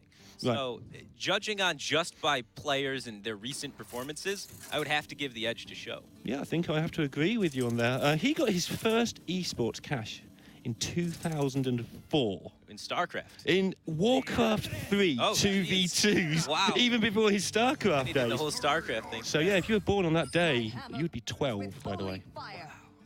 So Show's old. What are you trying to poke fun at his age, trying to get yourself another... Hey, you're old trying to get guy? myself off the hook. Yeah, exactly. sure. Another old guy on the circuit. All right, so it looks like the warrior from Show is the taunt warrior. He's choosing to open up with that, and it's going up against the paladin from Gara. We see Elise the Trailblazer in the hand for Gara, kind of a wacky card. Means it's probably leaning towards more of a control-y, slower-based paladin. Also, Stampeding Kodo is... It's seen in both forms of paladin, but more often seen in the control-ier versions. Show made his name originally by being warrior god. I know this isn't really a control warrior as such, but it's slower than average decks. He's definitely a very strong warrior player. He plays a lot of warrior, probably not as much as Fibonacci. You know, Fibonacci played over 20,000 games, but it shows up there for sure. Back in those days, he was very good at 20,000 wins was that? 20,000 wins. Yeah, so he played 21,000 games. Right. Because he wins them all. Oh, that is something even larger than that, but yeah. So Show, I imagine, I haven't seen his warrior wins, but we'll have to ask him about that later. I guarantee you it's probably above 10,000 warrior Yeah, I'd wins. agree with This guy that. plays a lot of warrior. But this matchup in particular, the control paladin up against the taunt warrior, is a matchup a lot of players have kind of debated for a while. They don't really... Some players believe the paladin's favored. Some players believe that the taunt warrior can still get an edge and close it out. Yeah, doing my research beforehand, I haven't played a huge amount of control paladin, but I had it down as about 50-50 from watching, from researching, from playing bits. And I just feel that it's all about how the brawls operate. If the paladin can use really bad minions to force a brawl out early, it seems to put them in a better position. Yeah, one of the weird things about Brawl that a lot of people don't really think about when you think about Taunt Warrior, you assume Brawl is like defensive so that you can complete the quest. Well, in all of the slower matchups, the idea behind Brawl actually is damage. Your deck is a combo deck. You get your quest completed, and then Brawl, instead of being used defensively, can be used to guarantee 8 damage a lot of the time. Right. So if you can guarantee 8 damage twice, you have 8 damage from the weapon, suddenly that's 24 of the Paladin's 30 life. So you can really turn on the heat and use Taunt Warrior as an aggressive deck if your opponent goes very slowly against you, which is why it can be pretty well performing against control decks. It also seems interesting to me that chip damage is more relevant in this matchup than most. If you can get yourself into a position where, obviously you always want to be in a position where you're setting up lethal. Right. In this particular match, you're just going to do that really slowly. Yeah. But if you can set yourself up so either the opponent is on 10 or 8 as the magic numbers warrior, it gives you so many more options to set up that lethal, make your opponent be inefficient. Sure. Force them to be able to hold back things like N'Zoth if we see it. We don't know yet if that's going to be there, but yeah, just restrict what they can do is always insane. But Gara having both of these Stampeding Kodos is a very key card for this matchup. Right, so why would that be? How does that work? Just because all the taunt minions are so small, I assume. Right, so yeah, you don't need to use your especially- Eldor. You can combo with Aldor later, but some of the 5-drops, even you look at Ali Armorsmith, if they play Ali Armorsmith on 5, then you respond with Kodo on 5. That's a pretty big tempo swing. So there's matchups within matchups here. You're trying to force out those key cards, get the Kodo onto something else so you can sneak down the alley. So there'll be all these little battles going on that add up to the final result. Exactly. And then all of the time that clock is ticking in favor of Show, because if Gara messes about, you just get hero power and get massive card advantage. And then later on, though, the weird thing is the clock kind of switches because eventually the Taunt Warrior runs out of cards. Yeah. So then the Paladin hero power starts to overcome, and just the amount of board flood Paladin can produce. So it's really an interesting one with a lot of switches back and forth. But from the start, the main goal of Show here, complete the quest as fast as possible. The main goal of Gara, make Brawl happen. Make Brawl happen and make Brawl not happen, varying. Yeah, so you didn't put yourself on the spot. You did the caster thing and saying other people have said. Who do you think's favored in this matchup? Who do I think's Which deck? favored? I would lean towards Control Paladin. I think they have the tools to be able to get the win done. I think it's kind of tough for the Warrior to line up. I can see how the Warrior can get all of the damage to line up. Right. It's just like too ideal of circumstances to happen as consistently as people say it will. Always seems interesting to me when you get these relatively new matchups. I mean, these decks have both been around a long time, but the control meta is, what, 3 weeks old as a meta? Maybe 4? Yeah. You don't get a chance to play test these as much as you get. You can play test aggro druid versus token shaman all day on ladder. Yeah, do it one day and you're done. You know the matchup. Yeah. You can, if you play testing this with friends, you're taking 40 minutes a game if you're talking it through, working everything out. It's just those little intricacies that really tip the tides of it, because in the beginning of this matchup, when Control Paladin was first becoming popular in the metagame, everyone was like, oh yeah, Control Paladin always wins, they never lose. And now it's 50-50 somehow. So you can see how people like start adapting to the threats they're being played against and figuring out how to counter things. And that was the same with the original Murloc Paladin against the original Control Warrior, Right, yep. which Murloc Paladin always won. And then they figured Kalento out- just killed everybody the other way. It's like, Yeah. what? And they figured out that you could do the whole like Sludge Belcher Brawl thing and start figuring out ways to shut down Murloc combo because there's a limited amount of attack. And suddenly the deck couldn't win. Right. It went from like 90% to like 15 or something absolutely insane just because people played it enough to realize, hang on, there's this trick you can do. Little intricacies make all the difference, and they're oftentimes pretty difficult to find. But the biggest intricacies in this one is just figuring out ways you can save your resources as the Taunt Warrior, not over-clearing, so that you can set up later on to make every time you clear the board, you hit him in the face for 8. And then you don't have to rely on the RNG of the hero power at all, because the whole board gets cleared 8 every time. So if you use your Sleep at the Fishes, you use your Brawls early, that's not going to happen, and you're going to get lucky with your Rag Shots. So it's all about resource management and holding back crucial cards. And then you've got to use, obviously, the resources of your minions just to kill little things you can. Again, as Gara, you have that infinite resource of your hero power from turn 1. You don't have to set it up. You can just threaten with dudes, but they get cleared pretty easily these days. Yeah, lots of whirlwind effects and whatnot. 2 out of 7 on the quest, not making all that quick of progress, but having the Curator always helps. He's not going to play that Alley Armor Smith. That is a scary card to drop. Yeah. He can't really afford the tempo loss of a Kodo coming down here, so that's why he chooses this 5-drop instead. Yeah, plus you want to get the extra part into your deck anyway, just to populate as many taunts as possible, a little bit behind with the quest. Like you say, Curator will sort that out. And this is the weird thing. That I always enjoy watching the hand size in this match, as the Warrior slowly runs out of hand, but it has this implied hand size involved in that quest where suddenly you're just going to get a card every turn by pressing a hero power button. Right. So, but it does eventually just get outboarded and run out of Yeah. still. Yeah, it's really tough to keep up with Paladin for value. Gara has a few bits of decisions here. He wants to try and figure out, is it worth committing the tempo for Tarim? Is it worth trying to go for the resource play of maybe just playing out the Curator this turn? He doesn't appear to be getting a beast off of it because he has the 2 Kodos in his hand already. Maybe only runs 1 Drake, so the Curator might not even draw him a card. So he is committing here with the full tempo play. Trades in the taunt minion correctly instead of the non-taunt so that you can kind of neutralize Sho's War Axe, giving it only the 3/7 to swing at rather than a 3/3. Keeping the works out of the game. That Tarim is a bold play though, right? This early on, it's something you could have used later to maybe turn your 1/1s into bigger threats. But if you feel they're never going to stick, I guess you get it over with. It's aggressive for sure. He's definitely pushing. He could have just, as you said, built up a board of small creatures that didn't matter and forced Sho to have to board clear that because of the threat of Tarim. And I think he's heavily weighted by the fact that Tarim's from Stonehill Defender and he has another. So he's like, well, another one's coming later on, so I might as well try and pressure with this one, try and slow Sho down, make him have to react. But if Gara can't put up enough pressure to force some board clear to happen, Sho's going to have all of the tools to connect his hero power later on, and that's going to be bad news. And these turns are slow because all the things we're talking about here are going through their head every turn, reminding themselves, adjusting to what's happened, even those small changes, like you say, you don't want to miss something that could just be game-breaking. As simple as like that taunt last turn. If you let it get hit with your War Axe, it could lose you the game. And Gara has the option here to go full tempo. He could Aldor coin Kodo. It's an inefficient use of a Kodo and an inefficient use of an Aldor, but it would allow him to have an overwhelming amount of board presence and potentially start forcing out some of those clears. Once you can get all the clears out of Sho, then his hero power almost never connects with your face because your board's going to be completely flooded. While he could also try and take this slower, not use the Kodo. It's a tough call. I think he almost set his stall out last turn when he went with a Tarim there, even though you say it came from the Stonehill.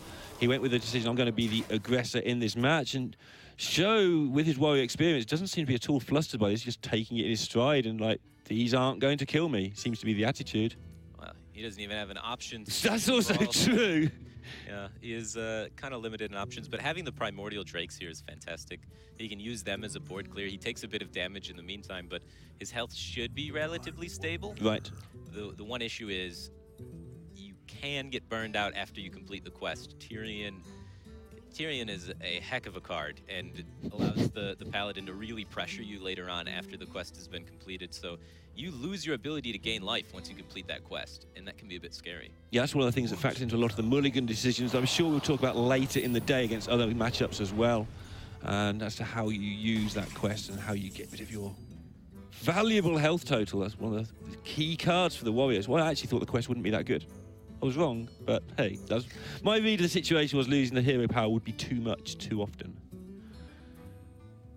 So Gara wants to try and maintain as much board presence as possible, while also trying to not overextend into second Primordial Drake, Sleep with the Fishes, or Ghoul/Whirlwind effects. So I imagine he wants to just equip the True Silver, take this down, maybe utilize both of the 3/1s. He could even try and use Forbidden Healing for a little bit of additional tempo behind this. Maybe heal up one of his minions to make it a little bit harder to remove.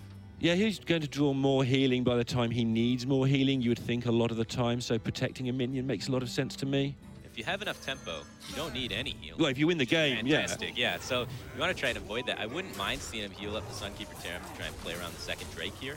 Like hero power, Forbidden Healing the Sunkeeper Tarim. And if second Drake comes down, now the War Axe can't connect with your Tarim.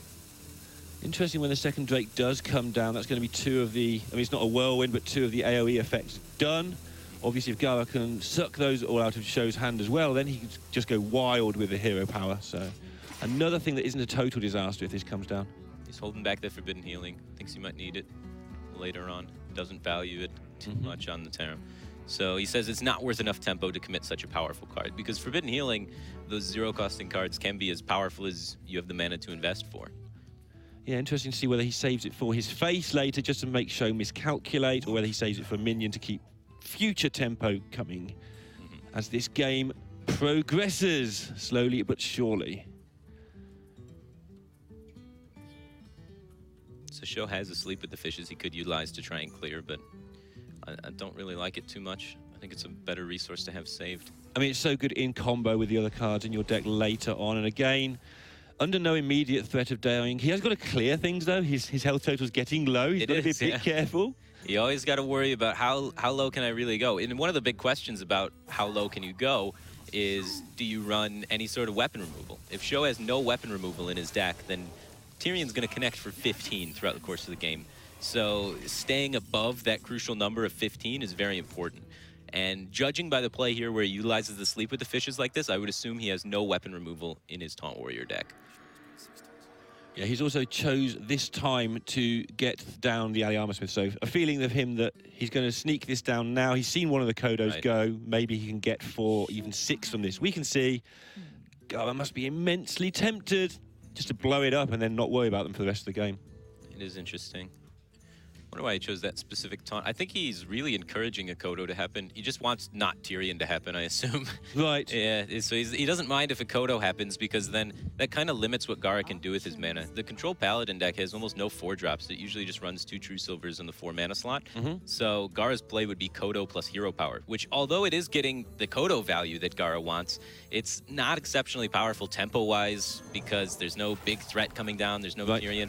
So you can see Show nodding his head a little bit. He's happy that that Kodo came down. He wanted that to happen so he could set up for his next turns. Yeah, now he's seen both Kodos. What I was talking about the other way around, both Kodos are gone. Now he can run riot with his taunts fairly freely, knowing that, hey, now you've got to start using your qualities or your consecrations or your combo removal.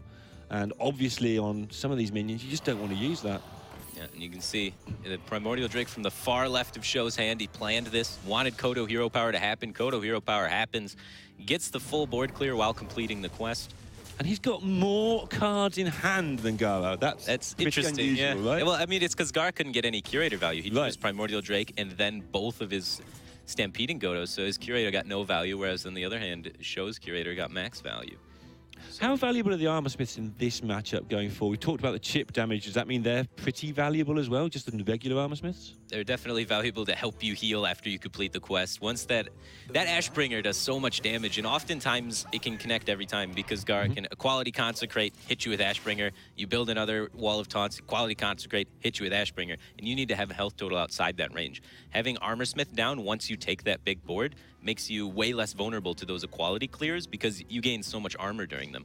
And I assume that he's saving it now so that he can play 2 at a time should the opportunity to come up in those situations as well. That would be ideal for sure. Or just whenever he's got, you know, some trades on board that he can take, and the ability to gain a little bit of armor is fantastic.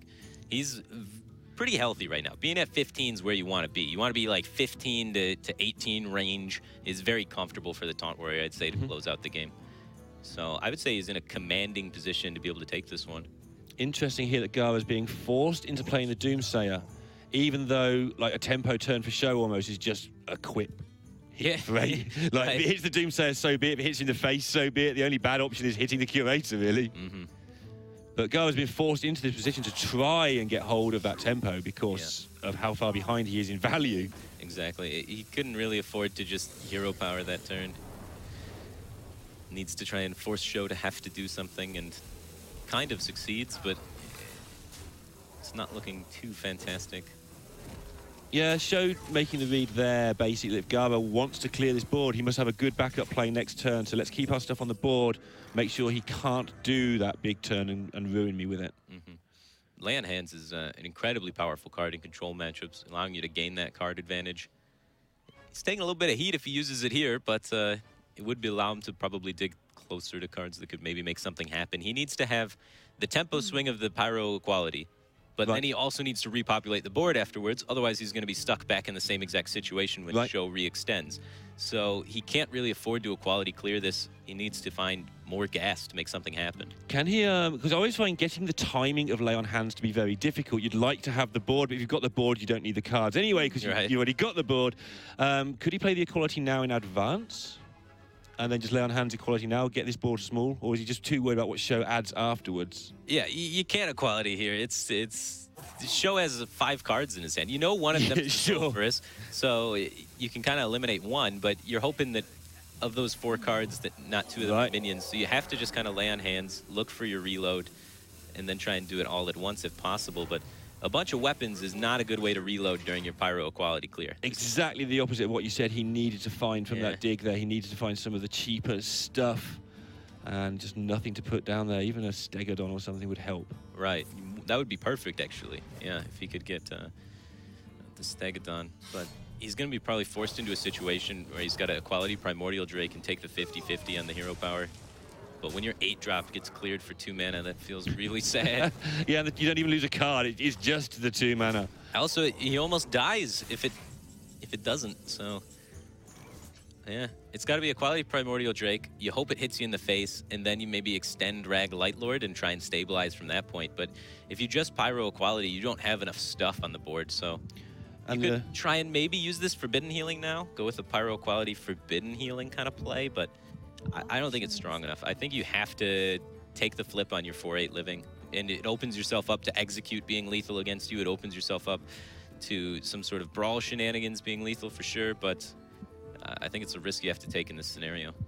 Also, just looking here at the double Bloodhoof Whirlwind setup as well. That's another board that the show can make at some point if Gara does go too all in on just clearing stuff. But Gara's got bigger things to worry about at the moment.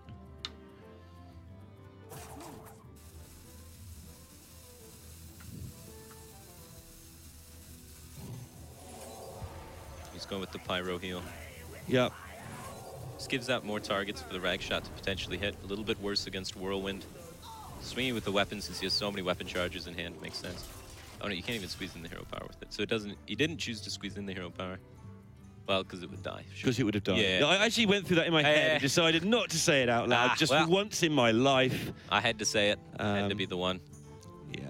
Just of course the interaction, of course, with the Forbidden Healing using up all the mana, you can't order it to work.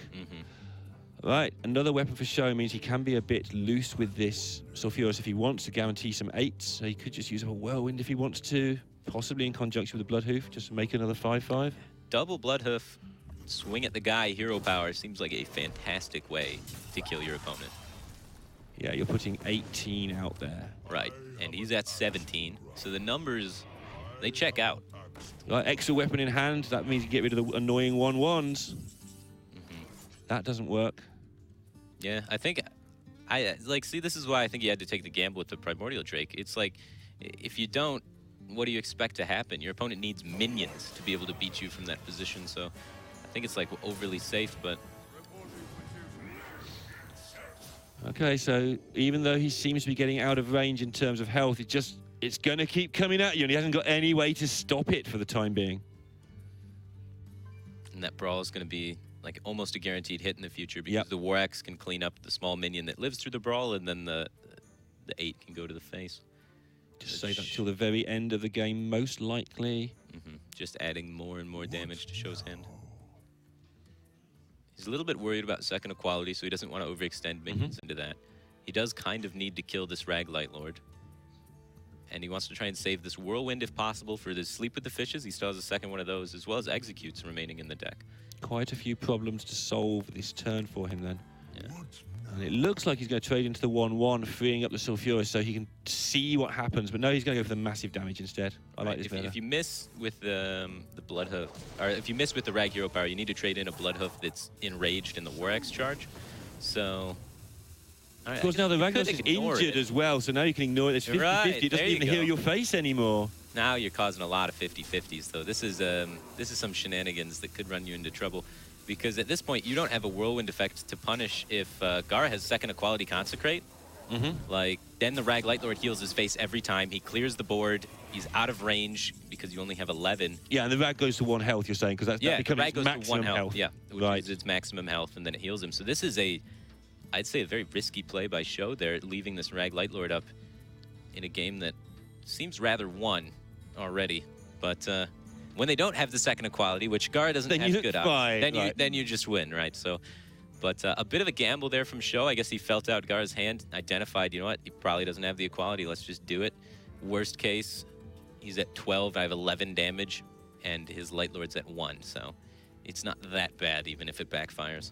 Yeah, you still got the Brawl and the weapon combo you were talking about. There needs to be a lot of things happen here for Gara to be able to get out of this.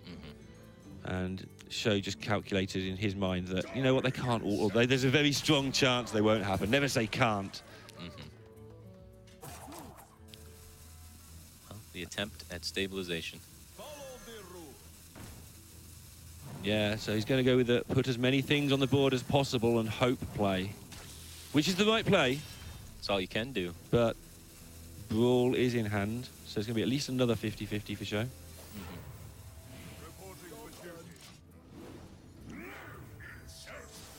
Okay, so part 1 works for Gara, though, anyway. Show has 14 damage a lot of the time. So, may not even see the Brawl here, might just see him tidy up bits and pieces. He's got quite nice trades if he wants them. Yeah, the trades look very good, very appealing for sure. It's awkward about this Light Lord, though. You don't want to have to expend and execute on it, or do you? Because you're running out of Whirlwind effects, right? So maybe this is the best the Execute's going to do. So if you use the Execute, you get to save the Brawl, and you get a 50-50. So you're changing Execute at the point to be what 4 damage or something plus a Brawl anyway, yeah. Right, yeah, so you take the trade with the 5-5 into a 3-3, trade the 1-1, Execute, and then you're setting up the 50-50 that way. Yeah, we said at the start you want as many Brawls as possible at the end. Well, 3's a good number. Sure, yeah. Let's go with that. This way he's trying to guarantee or increase the odds of it hitting a minion. Yep. And then so he can push the 5. So he like net loses a little bit of damage, but doesn't actually matter. And that's setting out the long game, right? That's setting out, you know what? I could just keep killing minions all day, then I win the game eventually. Obviously, he wants to get it. He doesn't mind if it goes face, but clearing up these minions, saving that Brawl, save the Execute would have been a nice bonus. If he would have traded, and then it would have went face, then 1 Rag Shot going to the face would have been lethal. Yeah. So missing that 3 damage there is a little awkward, but it's only a 50-50 to be able to do that. Otherwise, it full clears. Not so sure I actually like it as much, but... Now, Some warrior plays at the end are super interesting, right? People say, you know, it all comes down to coin flips or whatever, but you can set up a lot of different coin flips to use different resources. How many coins can you get yourself to flip? Yeah. That's the question, right? Yeah, you have to figure them out and save the crucial resources, but yeah. Yeah, it's actually, like you say, it's just really complicated how you get those extra flips. The problem is the people watching tend to just see the flips. They don't see the setup a lot of the time. Obviously, in major events, when you've got amazing casters like our good selves, then you're fine. Terrific. Amazing.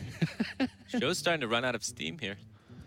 He needs to try and connect 2 rag shots now. And it's going to be very difficult for him to do that. Igara, although, is very limited on healing at the moment, so... Well, there's one. There's so the first there you one. Go. Yeah. Now you have the Brawl to try and shore up the second one a lot of the time. The Spike Ridge Steed's a bit of a problem. It has the Death Rattle, so there's going to be a Stegodon you have to deal with. Which that's really interesting as well, because it might mean you want as few things on the board as possible when you Brawl, not the most, because you want the Stegodon thing to win. Sure. So after the Brawl, you actually get the 50-50, not the 1 in 3, which is rather unusual. Not going to happen, though. The Ivory Knight picked up here by Gara. Going to help him populate the board and possibly get him out of range, although... Only Dino size. Yeah? Otherwise, he could get Holy Light. It's not too bad. And a few other things like Forbidden Healing are okay. This card, since anything has rotated out, has always seemed a bit sad to me. Yeah, because you can't get the Big 10. You can't get the Big 10, and I know, just in general, the choices seem to be far worse for Paladin spells. Otherwise, if they were good, we'd have, like, the last Kaleidosaur decks floating around everywhere. There's a lot of Paladin, like, one-costing cards, especially the secrets that are generally not what you want to discover off your 6-mana 4/4. Yeah, you don't mind discovering them off your 2-mana 2/2, and then getting another one back on turn 3, but on turn 7 or turn 17 or whatever this is right now, nowhere near as good. He could try and go for the eye for it. Yeah, I was just thinking that. Just set up the weird situation that sometimes happens where, okay, I'm going to lose, so are you. Right, yeah. Let's do it all again. Could have went for the tie, but takes the Holy Light. He's going to try and heal his way out of this. He thinks he's still going to be able to win this.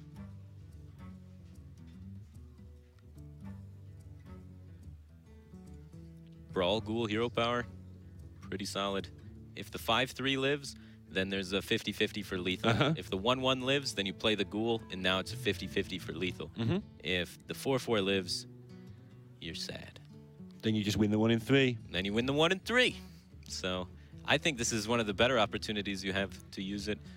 I think it would just be working out the making sure that that's the right ordering, because you can Ghoul first and then... Wow, that makes it way worse. Exactly, it definitely does, but we're not sat there under the pressure of the cameras in round 2 of the Swiss, so you just got 70 seconds, just check you're not doing something stupid. Take your time, count on your fingers. I always count on my fingers in major tournaments.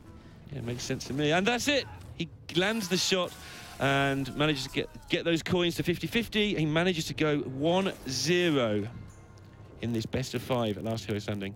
Yeah, taking out a matchup that at one point everyone believed Control Paladin was favored. Taunt Warrior had no chance, and slowly that opinion has been changing, and Sho reinforcing that change. I felt like Sho set his stall out very early on to know what he was doing, just defended all that removal, seemed to be a thing that he was trying to do, whereas Gara went for the tempo, but quite early on he ran out of steam, and it looked like he wasn't going to be able to force that tempo through. It was a bit awkward with his draws, right? He wasn't able to get the draw off the Curator, which hurt him a lot, and then he went with the tempo plan, and then his top decks, after he started going for tempo, was like Consecrate. Yeah, lay on hands into weapon. So the draws were really not lining up for Gara to be able to pressure his opponent, and he wasn't able to adapt with those draws to really make anything happen because it was too deep in to be like, all right, let's transition to outlast his hand game plan now, right? Right.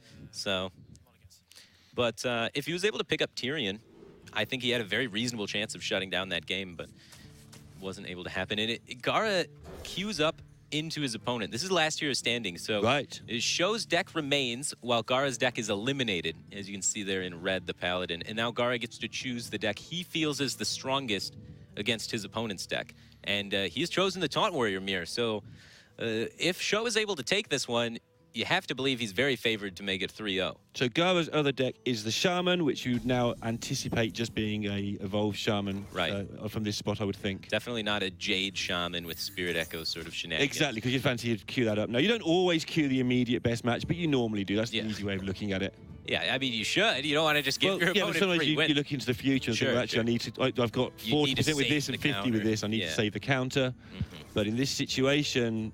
Also, that is a bit of a tip. That is the... Gara, I believe, is going to be favored in this match because, well, he just Dirty Ratted a Stonehill Defender. That's like removing 2 taunts from Sho's hand, but he's running Dirty Rats. We didn't see any Dirty Rats in the deck from Sho. We saw 26 or so of the cards from his deck, so Dirty Rat is one of the cards that can really swing this matchup. It's a taunt for you that's very inexpensive to play, and it removes a taunt from your opponent a lot of the time, making their quest harder to complete. And Taunt Warrior is not really designed to have extra taunts to spare. Right, needs all of its taunt to kind of complete the quest. So yeah, when you mull the quest, you don't complete it very often. Even if Right. you get into that situation later where you could, you just don't have enough stuff. And this is like a 3 taunt swing. yeah, it's pretty huge. So Gara's off to a really big early lead. The most important thing in this matchup is completing the quest. Both of these decks don't really do anything offensively until the quest is complete, and you cannot defend rag shots forever. So completing the quest first gives you a huge advantage in the matchup. Yeah, the way you come from behind is by not being too far behind and Right, yeah. trying to set up some sort of situation where you can get a bit lucky, but yeah, completing it first is massive. And Gara seems to have the curve to do that after this really sad turn here.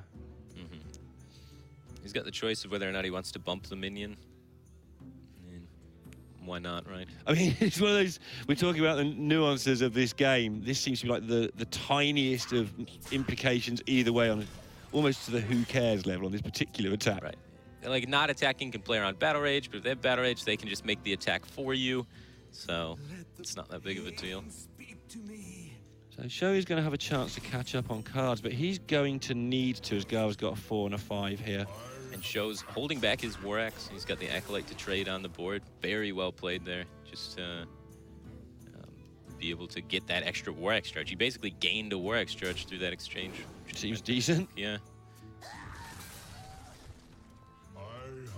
So, are there any other good ways to come from behind? Let's say you're 3 taunts behind. Is it just a case of hope they miss, or are there things you can do, set up, like go very, very low on health and try and get some tempo that way?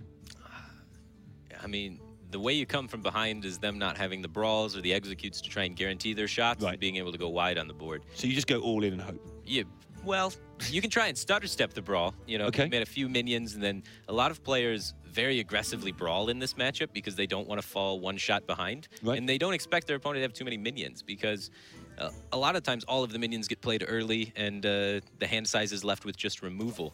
So you kind of brawl 2 minions a lot of times in this matchup. So if you can get them to force out a brawl and then extend wide and they don't have any way to clear these taunts, you can feasibly win on board control, but yeah, a bit unlikely. Yeah, given that you're losing half a card a turn effectively when they're shooting that rag either at your face or at a card. Both those things hurt so much. So Shoei's going to be able to cycle through stuff at some point if he wants here. Yeah, he's getting very good cycle. He's a few cards ahead of Gara for sure.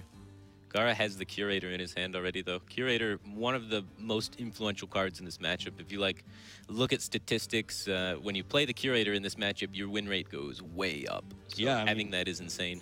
This may be Curator and Drake like combo, maybe the 2 cards in the meta at the moment in all of the decks that are pretty much the defining statement. Because there isn't too much. Like normally people are complaining about X card, it obviously needs a nerf. X card we don't like anyway. This meta, there isn't really a defining card like that. I think that's the closest thing to it. Yeah, Primordial Glyph. That's the one. If you go on Reddit, everyone's complaining about Primordial Glyph like almost all the time. It's safe for you on Reddit. It's not safe for me, though. Okay. Well, that is a crazy card. We're not going to be seeing that, obviously, because it's the Taunt Warrior Mirror. But yeah, in the Taunt Warrior Mirror, nobody really complains about too much. Harrison Jones picked up for Gara. Weapon removal is not super important, but it's not bad. But the main factor in this is the card draw in this matchup, which is going to, further tilt the matchup slightly in his favor. Having additional card draw, because it is a big resource battle, and being able to complete your quest faster is important.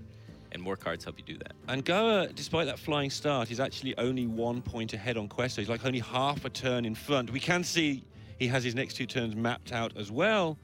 But Sho's got a lot of taunt, and his turn 9, for instance, he can play 2. Right. He's got the combo in hand to do that. It's going to be really close in this race, despite that turn 2 wrap. Yeah, the 3 cards from Sho's Acolyte and the Slam, all of that cycle coming in early has been really huge for him. But Gara should be able to play a taunt every turn for the rest of the game now, because his Curator is going to be drawing 2, and then he's got it is self is a taunt, so that's going to bump him up to 4, and then he's got the last Drake to be the final taunt. So the quest is completely laid out for him. It's just kind of a slow completion. You'd like to finish around turn 9, and this is going to be like turn 10 unless he picks up another taunt. Yeah, and Sho's going to be able to do it, I think, on the same turn, because he will catch up by playing the 5 and the 4 on turn 9. And the 3. Oh, now he can do 2 in a row. Yeah, it's a lot faster. So just having these cheaper taunts. That's one of the cards you can also include to sway your matchup a little bit better.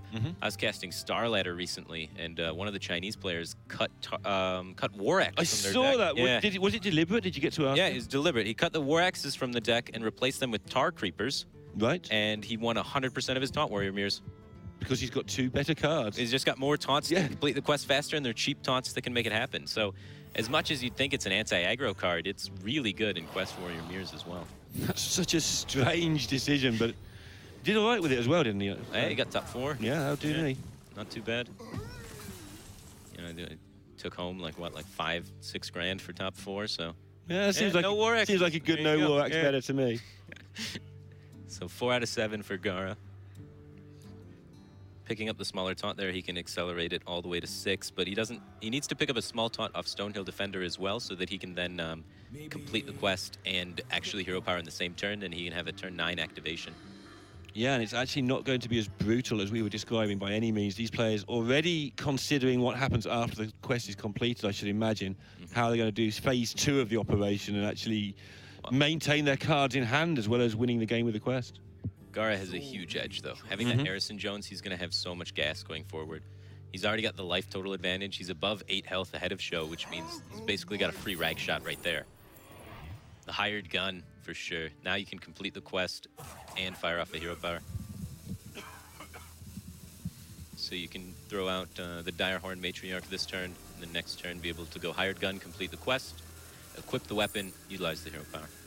Okay, that makes a lot of sense. I don't like the Tar Lord too That much. will eat 2 rag shots? It could eat Well, 2 rag one shots. execute, but, It's- you know. Yeah, 1 execute or 1 brawl, I think, is the most likely outcome. I think it's...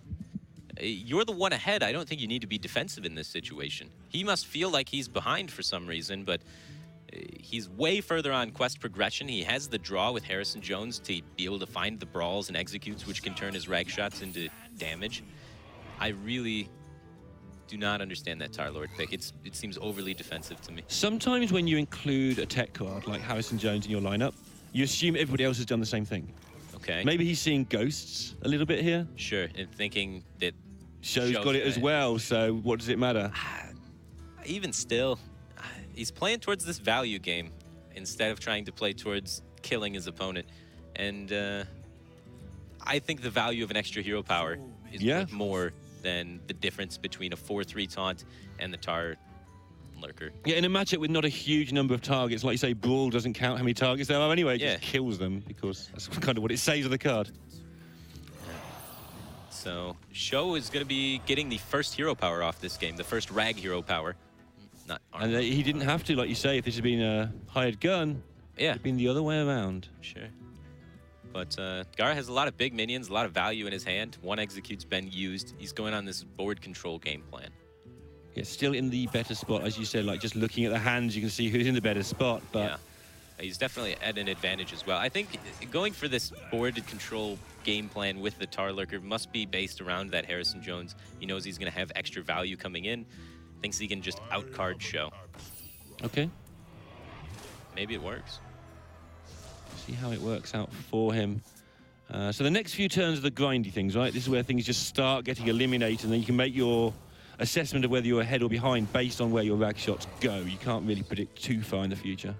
It's a perfect rag shot for Show. He can now utilize his weapon to end the 1-3 to be able to clear the minion, keeping the highest health total minions alive. Taking 6 damage is a bit scary, though. It does also use up one of those charges, which is a card less that Gara's going to get. And I doubt he's considering Harrison. He'll just do it because he thinks he should kill the minion. Right. He should. As just a surprise extra, he'll gain a card out of it. And he just has to evaluate here how much is 6 life worth. And it's tough to tell, because if your opponent has a brawl, then saving these minions isn't really worth too much. So taking 6 is like almost taking another rag shot, which is a big deal with the health disadvantage at this point. Yeah, it took him below 24, which is the break point for those 3 rag shots, of course. And now Gara, we're going to see what he's been thinking the last turn or two. Well, how does he intend to proceed from there? I imagine he Harrison Jones and Sulfur's hero power. I mean, that's how it looks, for sure. Yeah. He has no reason to get an extra hero power weaved in there, I don't think. He's got a load of cards. Get them on the table. Exactly. When you have a hand advantage, then if you trade evenly with your opponent, or even just slightly suboptimally, at the end of the day, you're going to be the one left with cards. So Right, yeah. you're going to end up winning that battle. So when you're this far ahead, it's oftentimes very good to just exchange. And that's exactly what he's going to do, with just making sure he pays due care and attention. Okay. Very solid hit for him.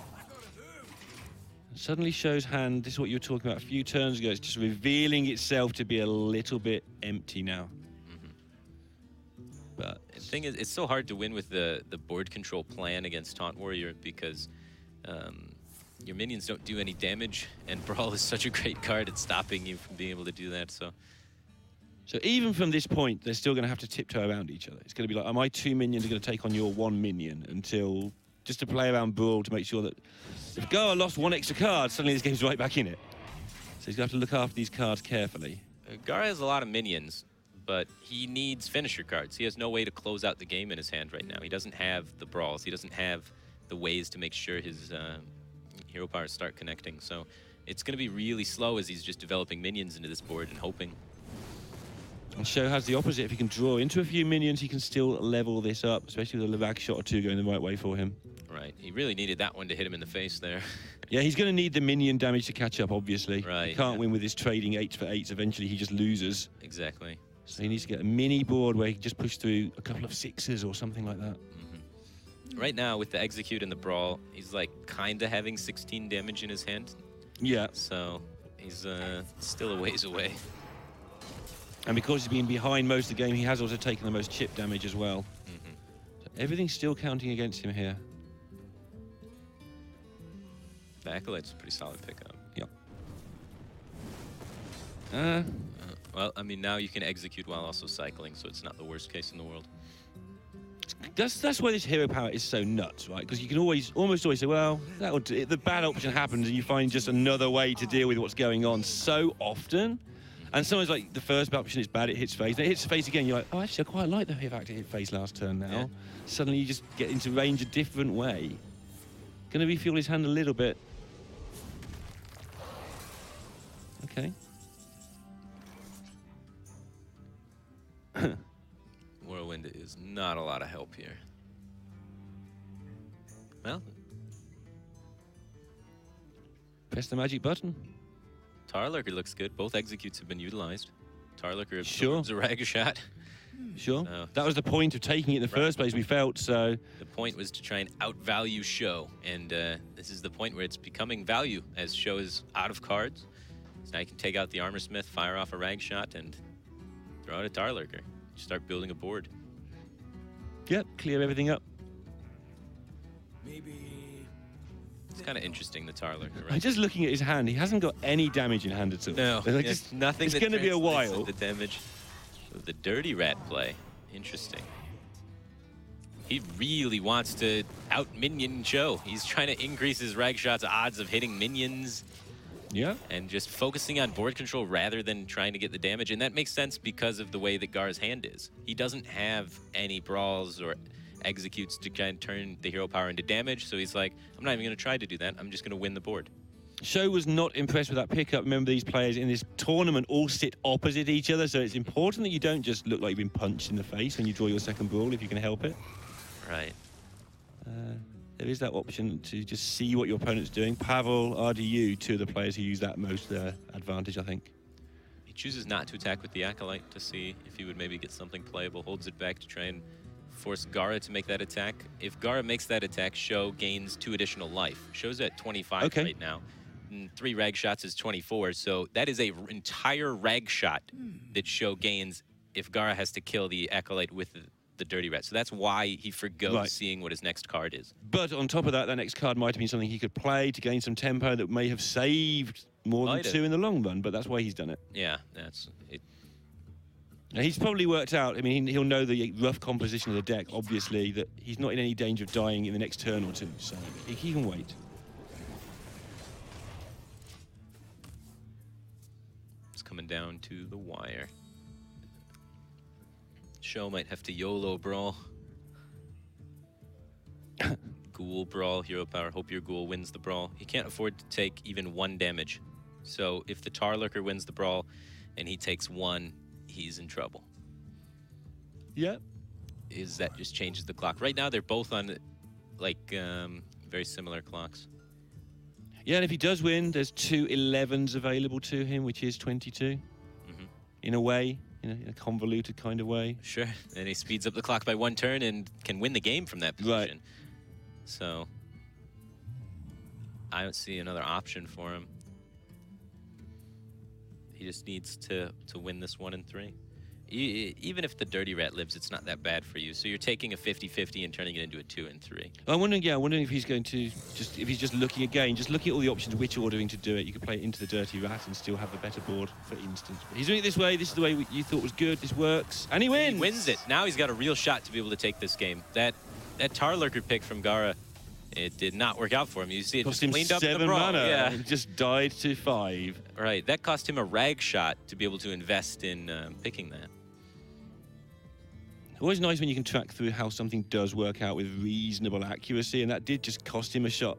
Yeah, I mean, it's definitely results-oriented thinking still. Of course. But it did not work out well for him this game, that's for sure. No way of gaining armor available. That he's created a way to make armor, which will get him above the magic 16, almost certainly. But show now 2 hits to face could just win the game. So next time we're going to see Gara possibly just spam the board with... If this hits face, Gara might have to spam the board with things he doesn't want to just to gain the armor to not die. Right. Okay, so that discussion's ended. Yeah, he's got the most favorable result there, the Armor Smith getting hit. So now when he attacks with the Alley Armor Smith, he's going to bump himself up to 17, being outside the range of 2 rag shots, which is fantastic for Gara.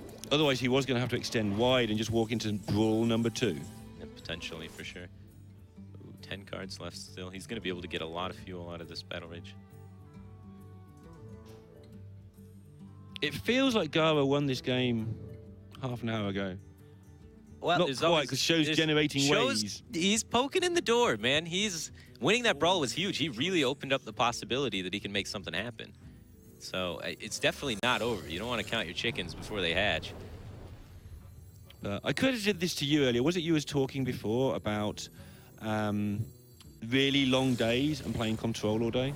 Like, it just wears you down as the day goes on? It is definitely tiring, for sure. Stamina is the thing. I've played a lot of tournaments and had stamina be a problem for myself, and I've casted a lot of tournaments where players played great first 3 matches of the day, and then the last match of the day, it just all fell apart. So I mean, Show's streams go on very long, so he'll be fine with a long Control day, but... an endurance player for sure. He's definitely experienced with that. I've seen him stream for 12, 13 hours at a time before. He's played in a lot of these Swiss events. Yeah, and done very well across HCT qualifiers and other such long events. Okay, still finding ways to get stuff out there.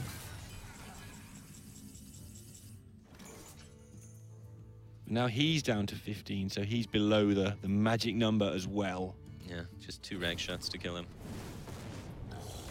And even though that misses, it's not really that great for him. Show's going to have like a 50-50 followed by a 1 in a million. But no armor currently for Gara. So Show is possibly going to get 2 goes at this. Oh, it's 17 though. Yeah, the 17 is a bit awkward. He needs to connect 3 rag shots. So he's behind on board, he's behind on cards, and he's behind on the clock by an entire hero power. So he's going to need to win a brawl in the future again to be able to try and come back into this, or find some way to connect 1 damage. And after all this, Show has Druid in his lineup anyway. And the Jade Druid, most likely, yeah. So you do all this, they just shut it down anyway. It could be the aggro Druid. It could. Would just get completely destroyed by the Taunt Warrior. But yeah, really smart by Gara picking his Taunt Warrior into Show's Taunt Warrior. You wouldn't think that it's a very favorable matchup because it is a mirror, but Gara having the double Dirty Rat and the Battle Rage in his list, those are 3 cards that are exceptionally powerful. And the Harrison Jones as well. Just all of these card draw mechanics that really help him able to pull ahead in the Taunt Warrior mirror. And you see it working out wonderfully for him. Feeling his weakness a little bit as well. Okay, you're saying the Paladin is regarded as favourite against Warrior, but he would have been aware that if his Shaman deck is token, which you can assume it probably is, a 50-50 Warrior and a just over 50-50 Paladin, you're weak to Taunt Warrior with that going on. So he's weighted it to his advantage if this did happen. Right, right. Not just picked a deck out of the air and said, oh, I'll play Taunt Warrior this week, he looks good. And you had to know, like, Gara had to identify what was in Show's deck game 1. Like, deck lists are not public. Right. So he identified, hey, Show has no Dirty Rats, so now I'm going to play my Taunt Warrior, which has Dirty Rats. Yeah. Which gives me a better chance here. And Show got a buy in round 1, so there's not even any research Yeah, he going on couldn't there. scout He it. had to straight up just go blind into this. And just paid massive attention in game 1 when it went 20 cards deep. Yeah.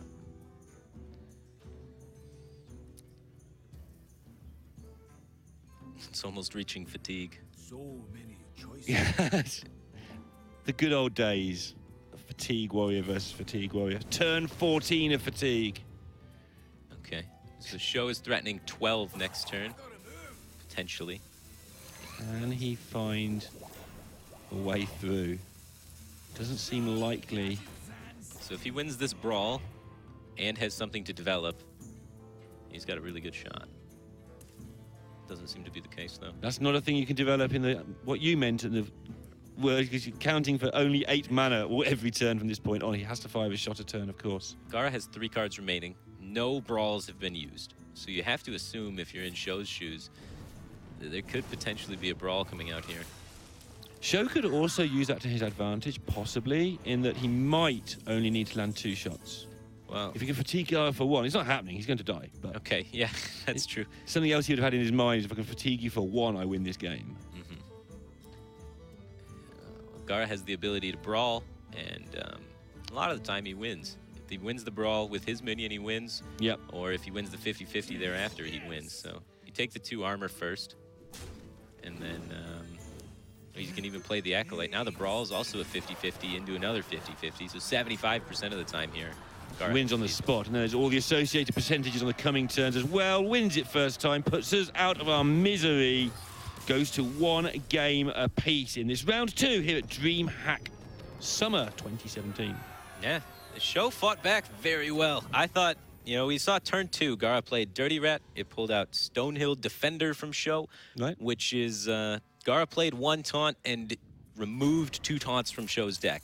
In a deck where it's so crucial to be able to find those taunts in time. And I thought it was just over from that, but Show almost clawed his way back into that. Yeah, that play where he played the Ghoul and brawled and won the 1 in 3, which is you're perfectly entitled to do as an emergency, seemed to sort him out and got him back into some sort of chance. But Gara had built up so much value through that strategy through the game, worked out okay for him.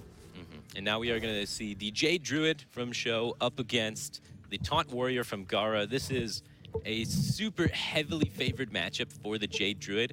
Oftentimes, the Jade Druid can draw through its entire deck, going infinite with Jade Idols prior to the Taunt Warrior's ability to complete the quest. You see there Show mulliganing away 2 Innervates, which may seem a little strange, but the reason you do this is because you want to be ramping your Jades in the early game. You don't really get any value out of having early tempo. So innervating out a big minion doesn't help you. That just plays into their resources of execute.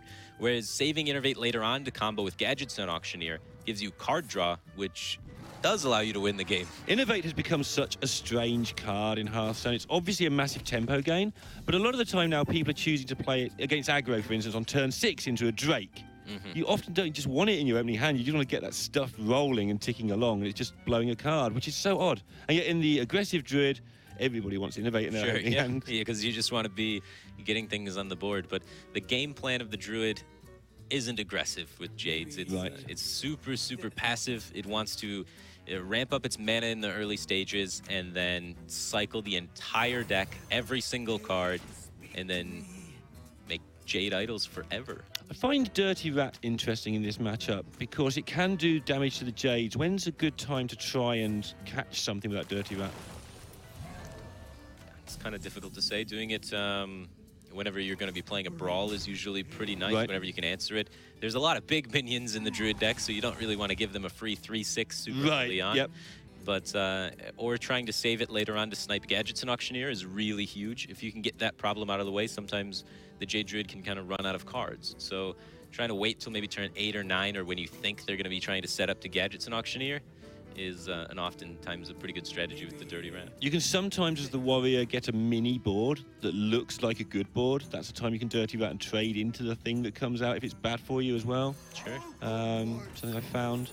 But overall, what I find with this matchup is the warrior quite often at a casual glance, looks like he's in a good position and never, ever is. Yeah, it's actually pretty crazy how big the Warriors board can get, and the Druid has nothing, and the Druid's taking so much damage, gets down to like 10 life or whatever, and then they get a crazy gadgets and double innervate turn that they've been setting up the entire game, and then they create 10, 10, 11, 11 Jades and Gain start 12 scaling. armor. Yeah, and then just steal the game away from the Taunt Warrior.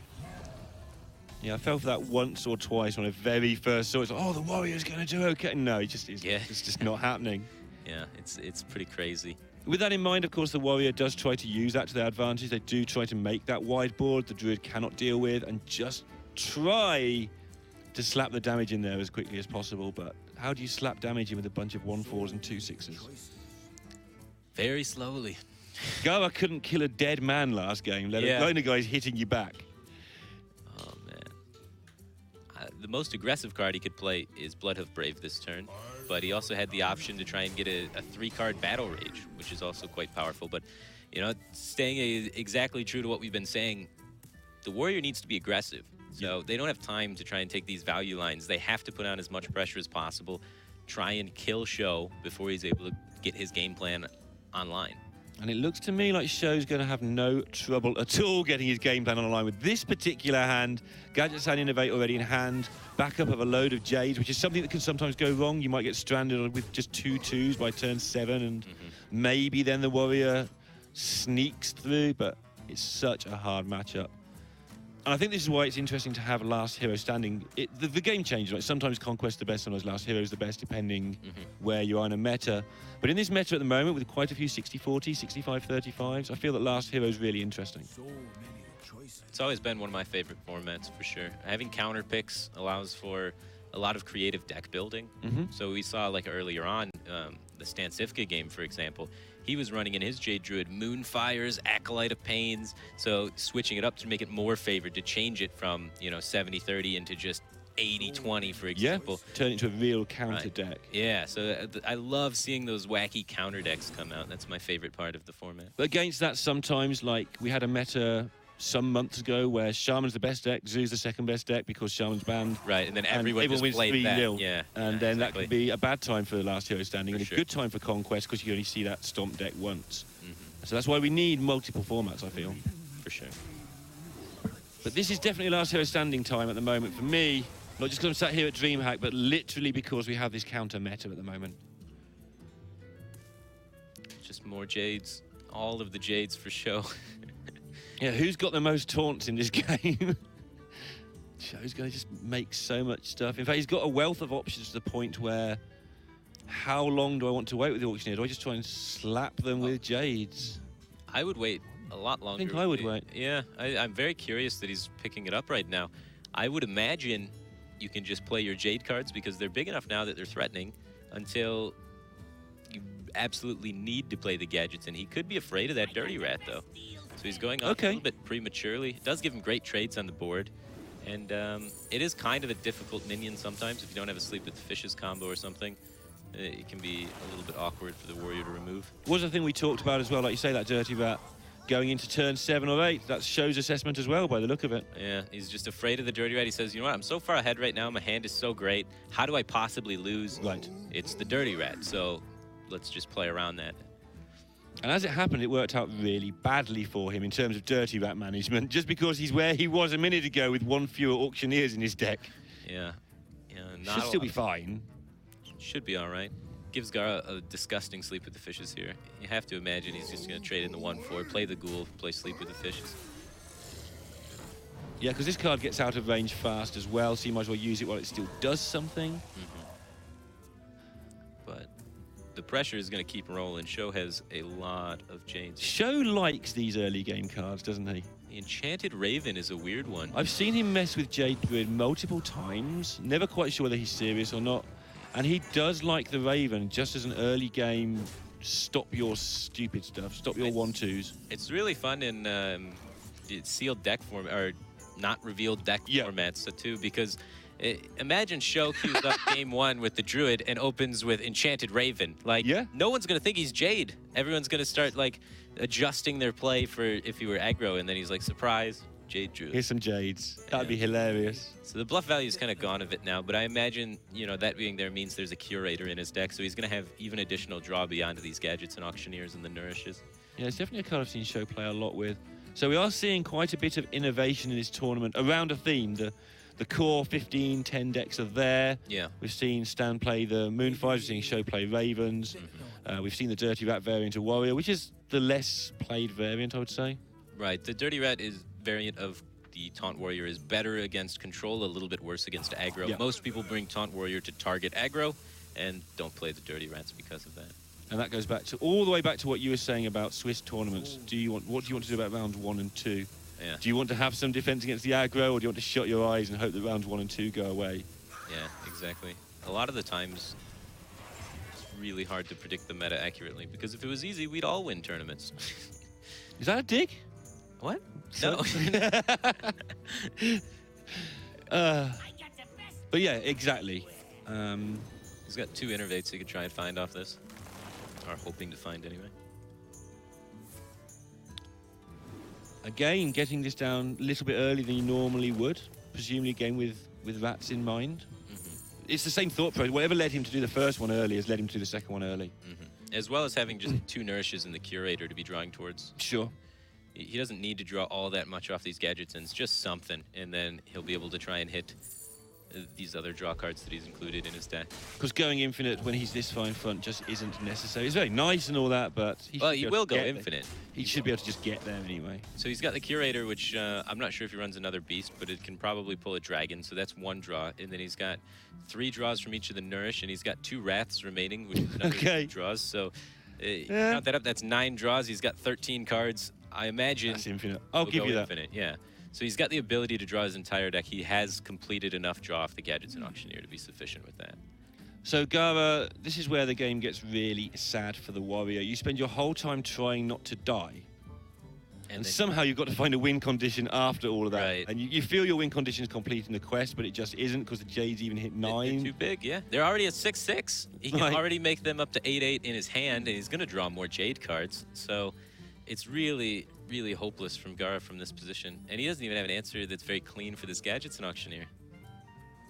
And when all that starts happening, there's still Earthen Scales, there's still Feral Rage, still to come. This Gadget's just going to stick, so it's like, what can he even do?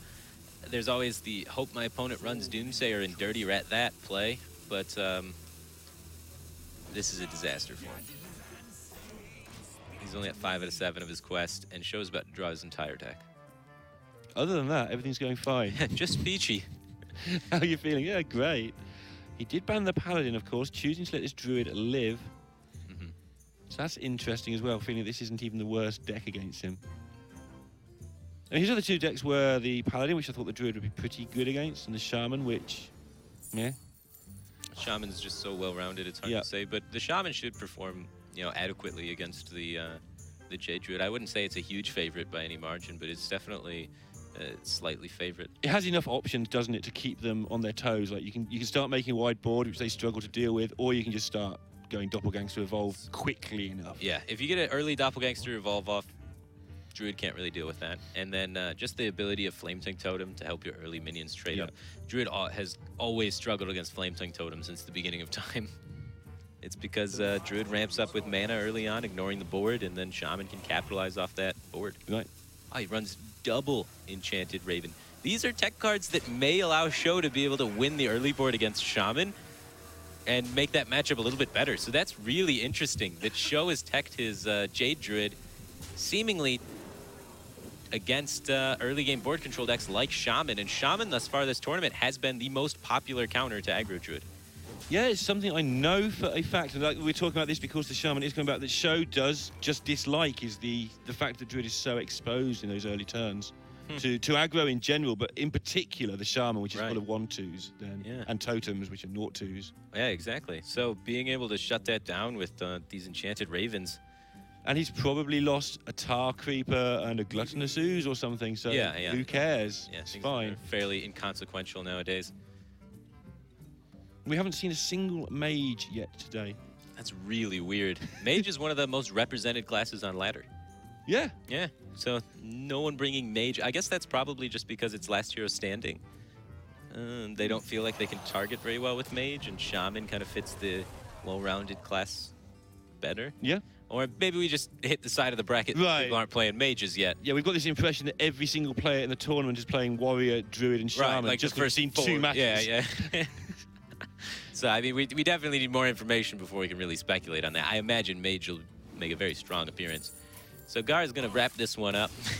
Puts us out of our misery yet again, I think, with that concede. And now we've got to find out about the Shaman, presumably the token. I don't see many reasons in LHS to bring anything other than Evolve Shaman. Well, Gara is known as Gara Best Shaman, so it could really be anything. He's a wacky deck innovator, and especially with that Shaman. So I'm hoping it's not just the standard token Shaman, and it's something crazy with Spirit Echoes and shenanigans. I mean, Sivka didn't let us down when we said he was a deck innovator, so let's do it, Gara. Let's have something a bit interesting. But he didn't cue it earlier into the Warriors. So Right. there's nothing too wacky going on for value. Yeah, it's probably not value-oriented. Well, then again... Well, there's some cards. I think he queued into the Warrior into Show's Warrior just because he was very confident his techs were going to be able to hold through. But Yeah. this is a wacky Shaman deck. We have Halazeel.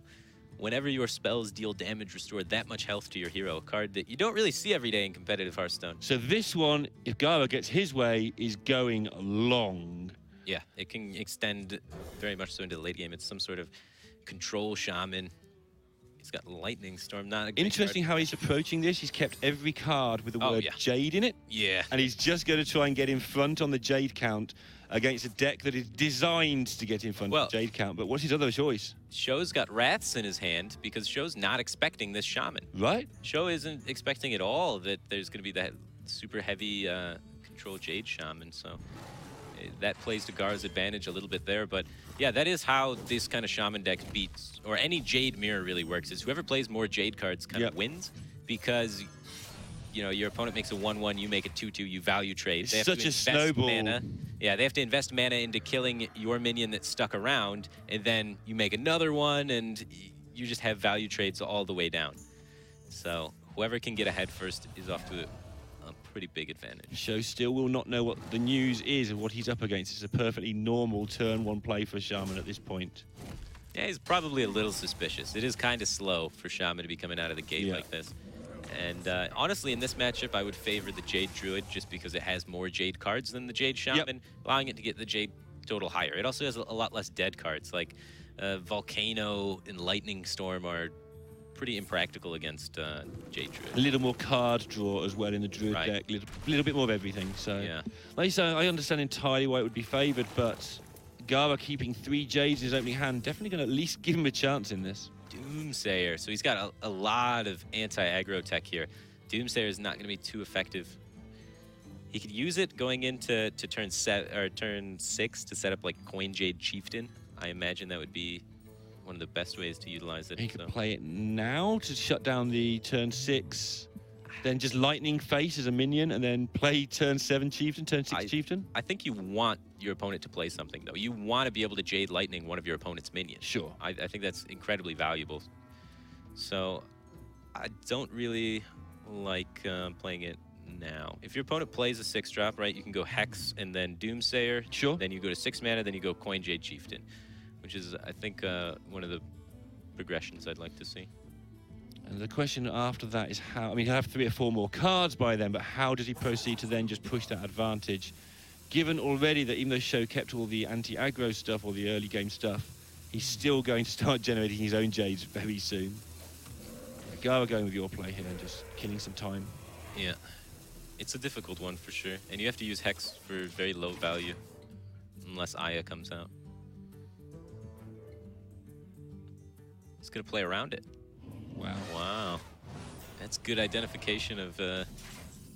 Yeah, Show seemed very alert in all of these games, even in that Taunt Warrior game where he was behind for so long, just finding the route to give himself a chance. Yeah. He seems very comfortable today.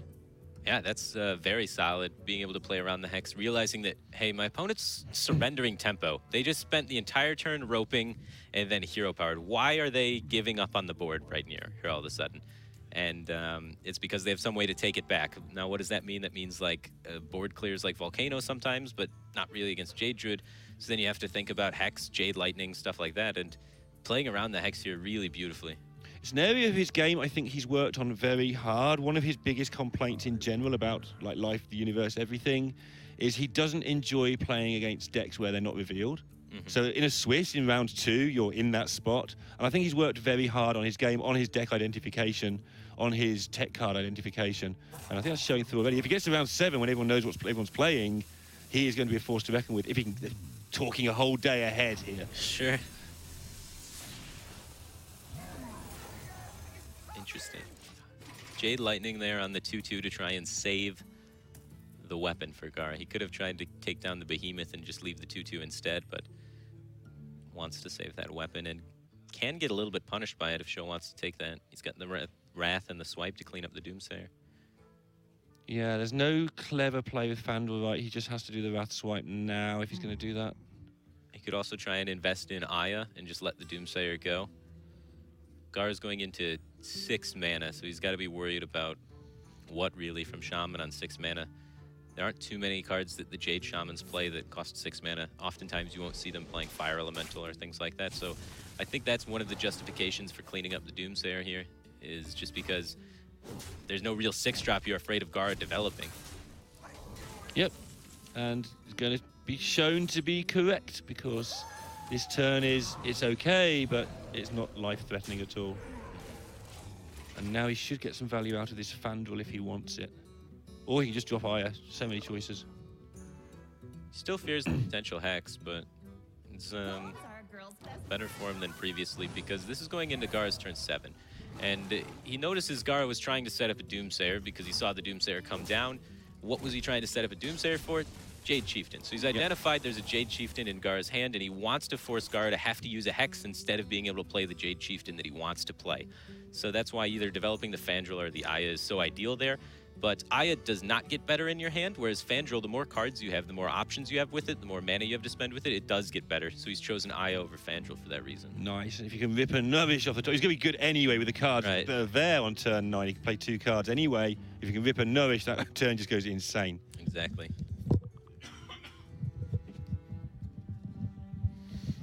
So pretty easy work for Gara this turn, but he's actually considering trying to get the board first and saving the Hex. Saving the Hex seems to ambitious. Yeah. It's it gives Aya a chance to get rid of herself. That's the problem. I mean, you could devolve the Aya potentially, but that doesn't seem worth either.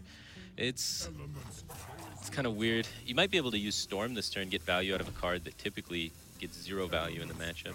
It's not getting any value if you go more than about another 2 turns with it, that's for sure. Let's see. Oh, that's pretty cute.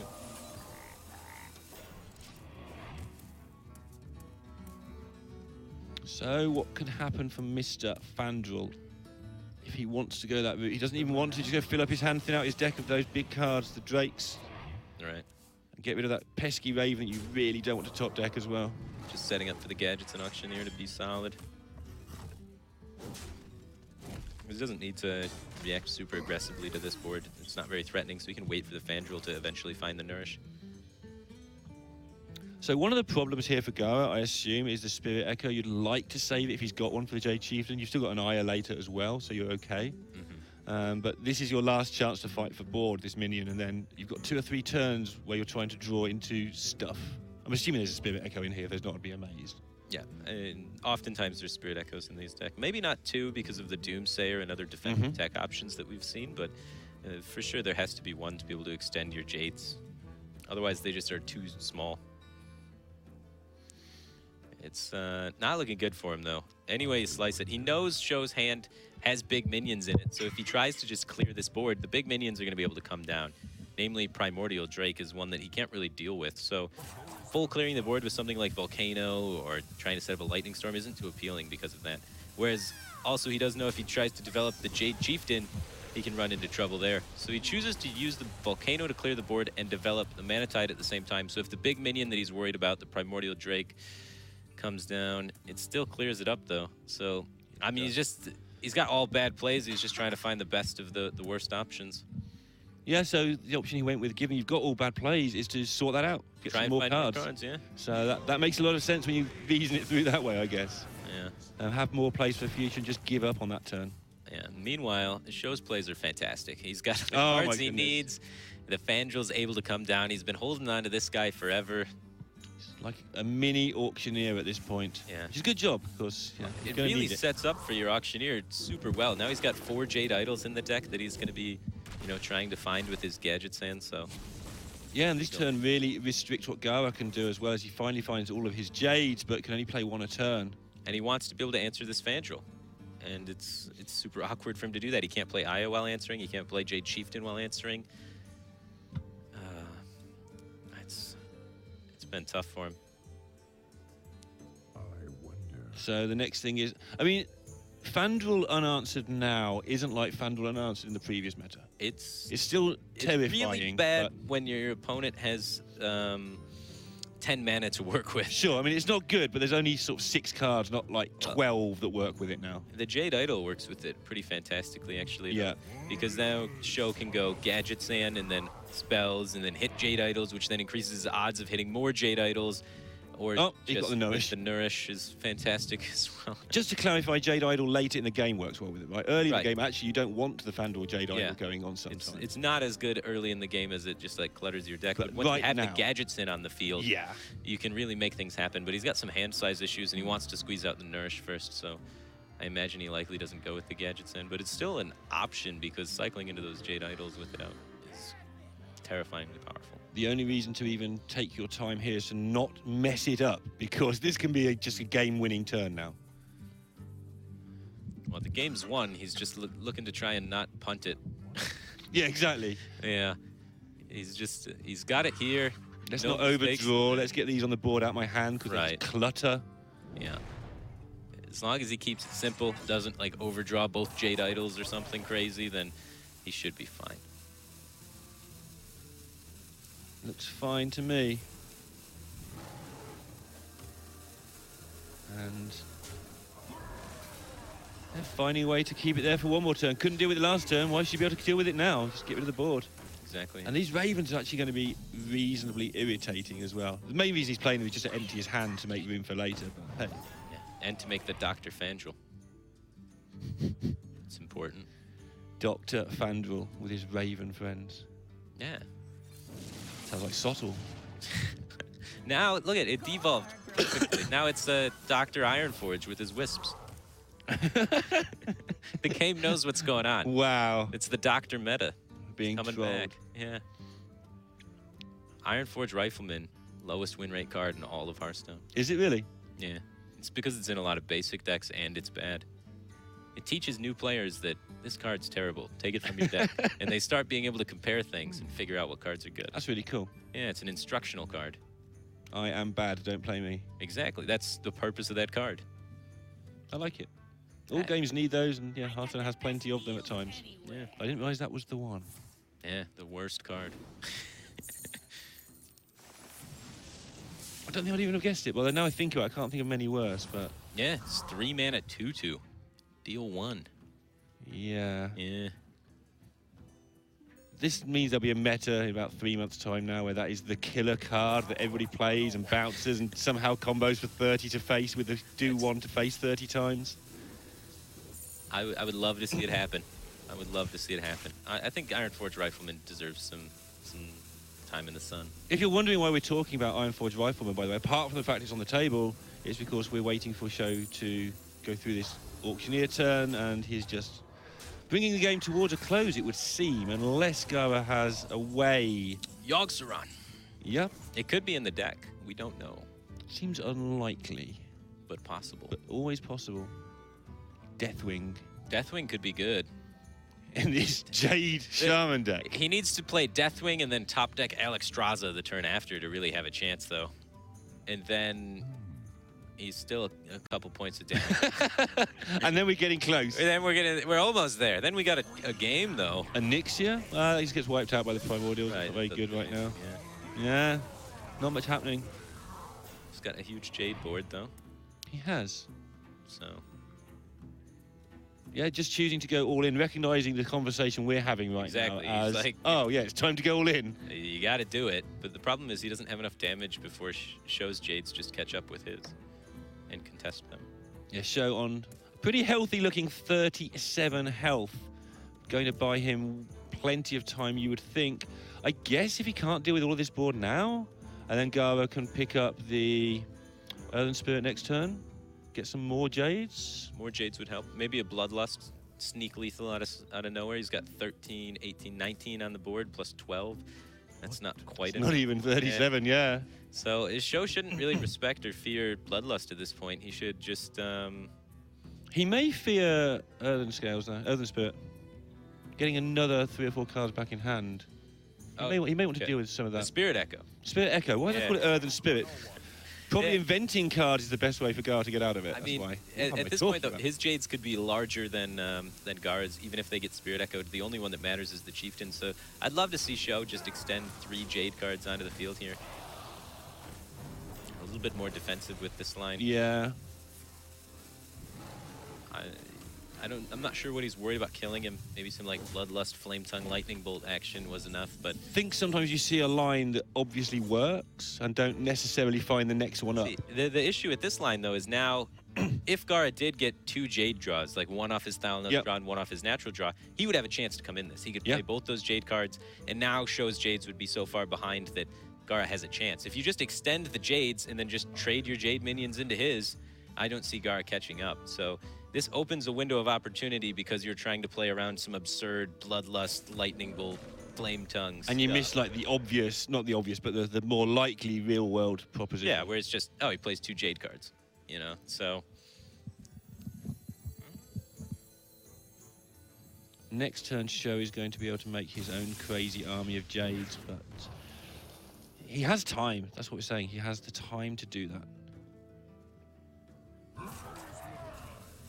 Credit to Gara, he's finding ways to generate boards and still keep cards coming. That turn early where he got the Mana Tide down is the card that's given him this opportunity. He drew that 1 extra card whilst clearing. And even though it didn't stick, he was never sticking anything anyway. So he's tried to get a bit fortunate, and he did. And he's managed to make a game of it at least. So now, how much damage is Bloodlust? Because that's something to worry about for Sho. So we see 8, 9, 14 plus 15. So it's still 29 plus the weapon is 31. So now Bloodlust could feasibly kill him. So Jade Behemoth is card number 1 on the list with that in mind. And if you're going to do that, yeah, you might as well just play as many things as possible. See, I would have liked them to do something similar to this the previous turn. Right, that makes a lot of Jade sense Behemoth, now. Jade Blossom, Jade Idol, and just try and contest the board that way. Okay, so Lightning Storm, I was saying, might not get any value later, but actually he's got quite a chunk here. Yeah, got some. Right, it opens up value trades for him. He could face tank the 7, 3, and trade in his Firefly. If he goes for a push right now, and top decks Bloodlust, is it going to be enough damage?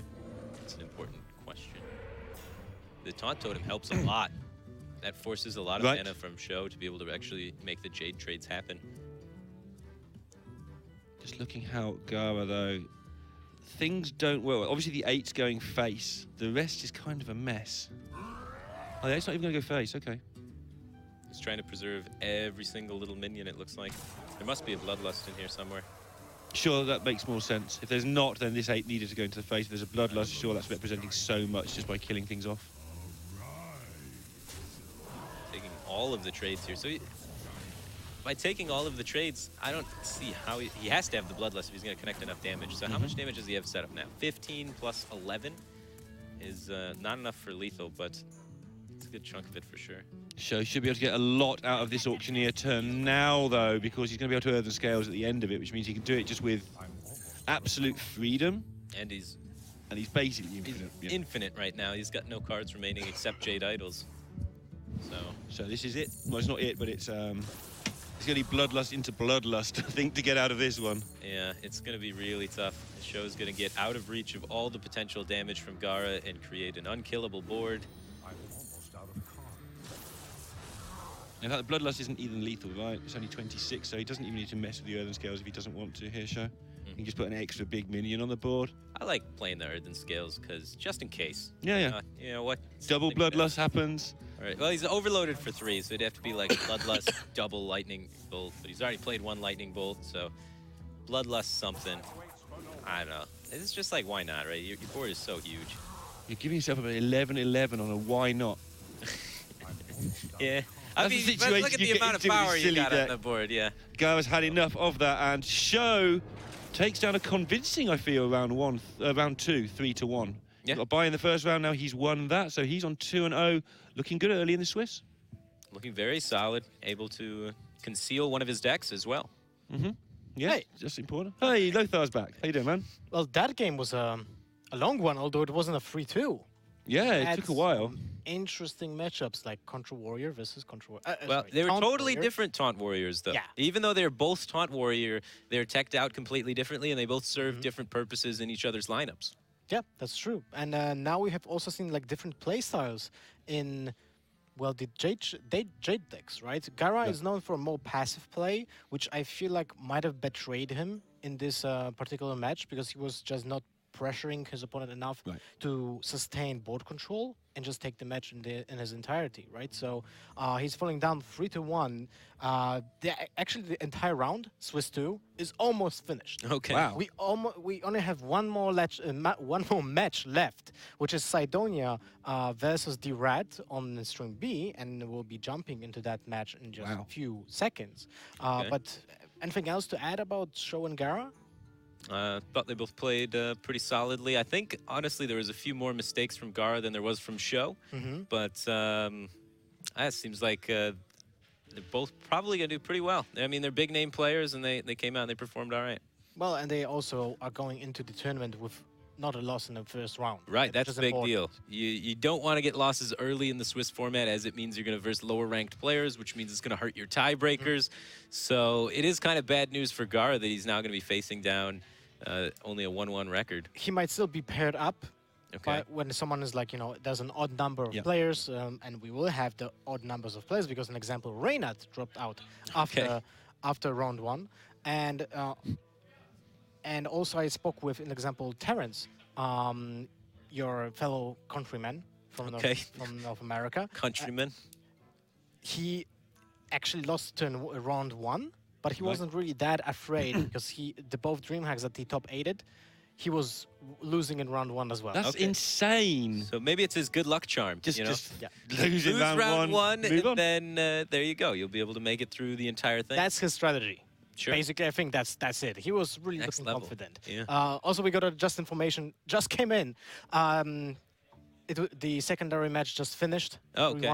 3-1 for the Rat. And Congrats to the Rat. Taking down Sidonia. That's a big name to take down. Yep. So very accomplished, pretty big accomplishment there. And I mean, the Rat's been a player that's been really close to making it to the top 16s very often. He's made it, I think, a few times, but he's been one of those kind of bubble players. And he's been doing a lot of content creation lately with the Rat Race and bringing his name out there. So good for him. Glad to see him doing well. But Sidonia, he's been having bad luck in DreamHack Swisses, huh? Wow, you put me on the spot there. You were the one with the statistics and telling me all about when I it. did the old HCT stats, there were players with bad records, and Sidonia said, call them out. And I'm like, no. I did the DreamHack stats, and one player had 0-6 record, and I'm not going to say who it was. You're not going to say, but... Because I don't call out Sidonia on stream. But, I mean, everybody has their circuits where they do well in. Exactly. You can't perform every single event you go to, and Sidonia is a player that's just been killing it lately. I think he's... In every regard, like streaming, Oh my in gosh, Hearthstone Global Games, apparently he's the guy who's driving Canada forward as well. He's just doing everything. Right, yeah. And he had like a huge breakout performance in China this year as well. He defeated the entire Chinese team single-handedly. Like, it was like a gauntlet. So why do they take the rest of you? Yeah. Why did they bother? even bring them? But like, it's 5 players against 5 players, and they bring up 1 player at a time, and he just knocked them all down one after another. Yeah, had decent success as well in HCT over time. So, yeah, player very much not on enough people's radar. He's a guy we've got to keep a strong eye on throughout the whole year. And he represents a very known name in the industry, TSM, a team that, well, branched out of League of Legends, but now has also a competitive player in Hearthstone, right? Yeah. We have, of course, we had Kriparian in TSM, we had Trump in TSM formerly, but Sidonia is the first player that competitively plays in Hearthstone. So it's really good to see him, like, having success in some circuits, as you said. Yeah, so it's unfortunate we didn't get to cast their match. Well, but hopefully we get to see both of those guys playing later on today. Exactly. But now we're going to cut to a commercial break because we're starting round 3 of Swiss in just a few minutes, so don't go anywhere. This is DreamHack Summer Grand Prix Shopping.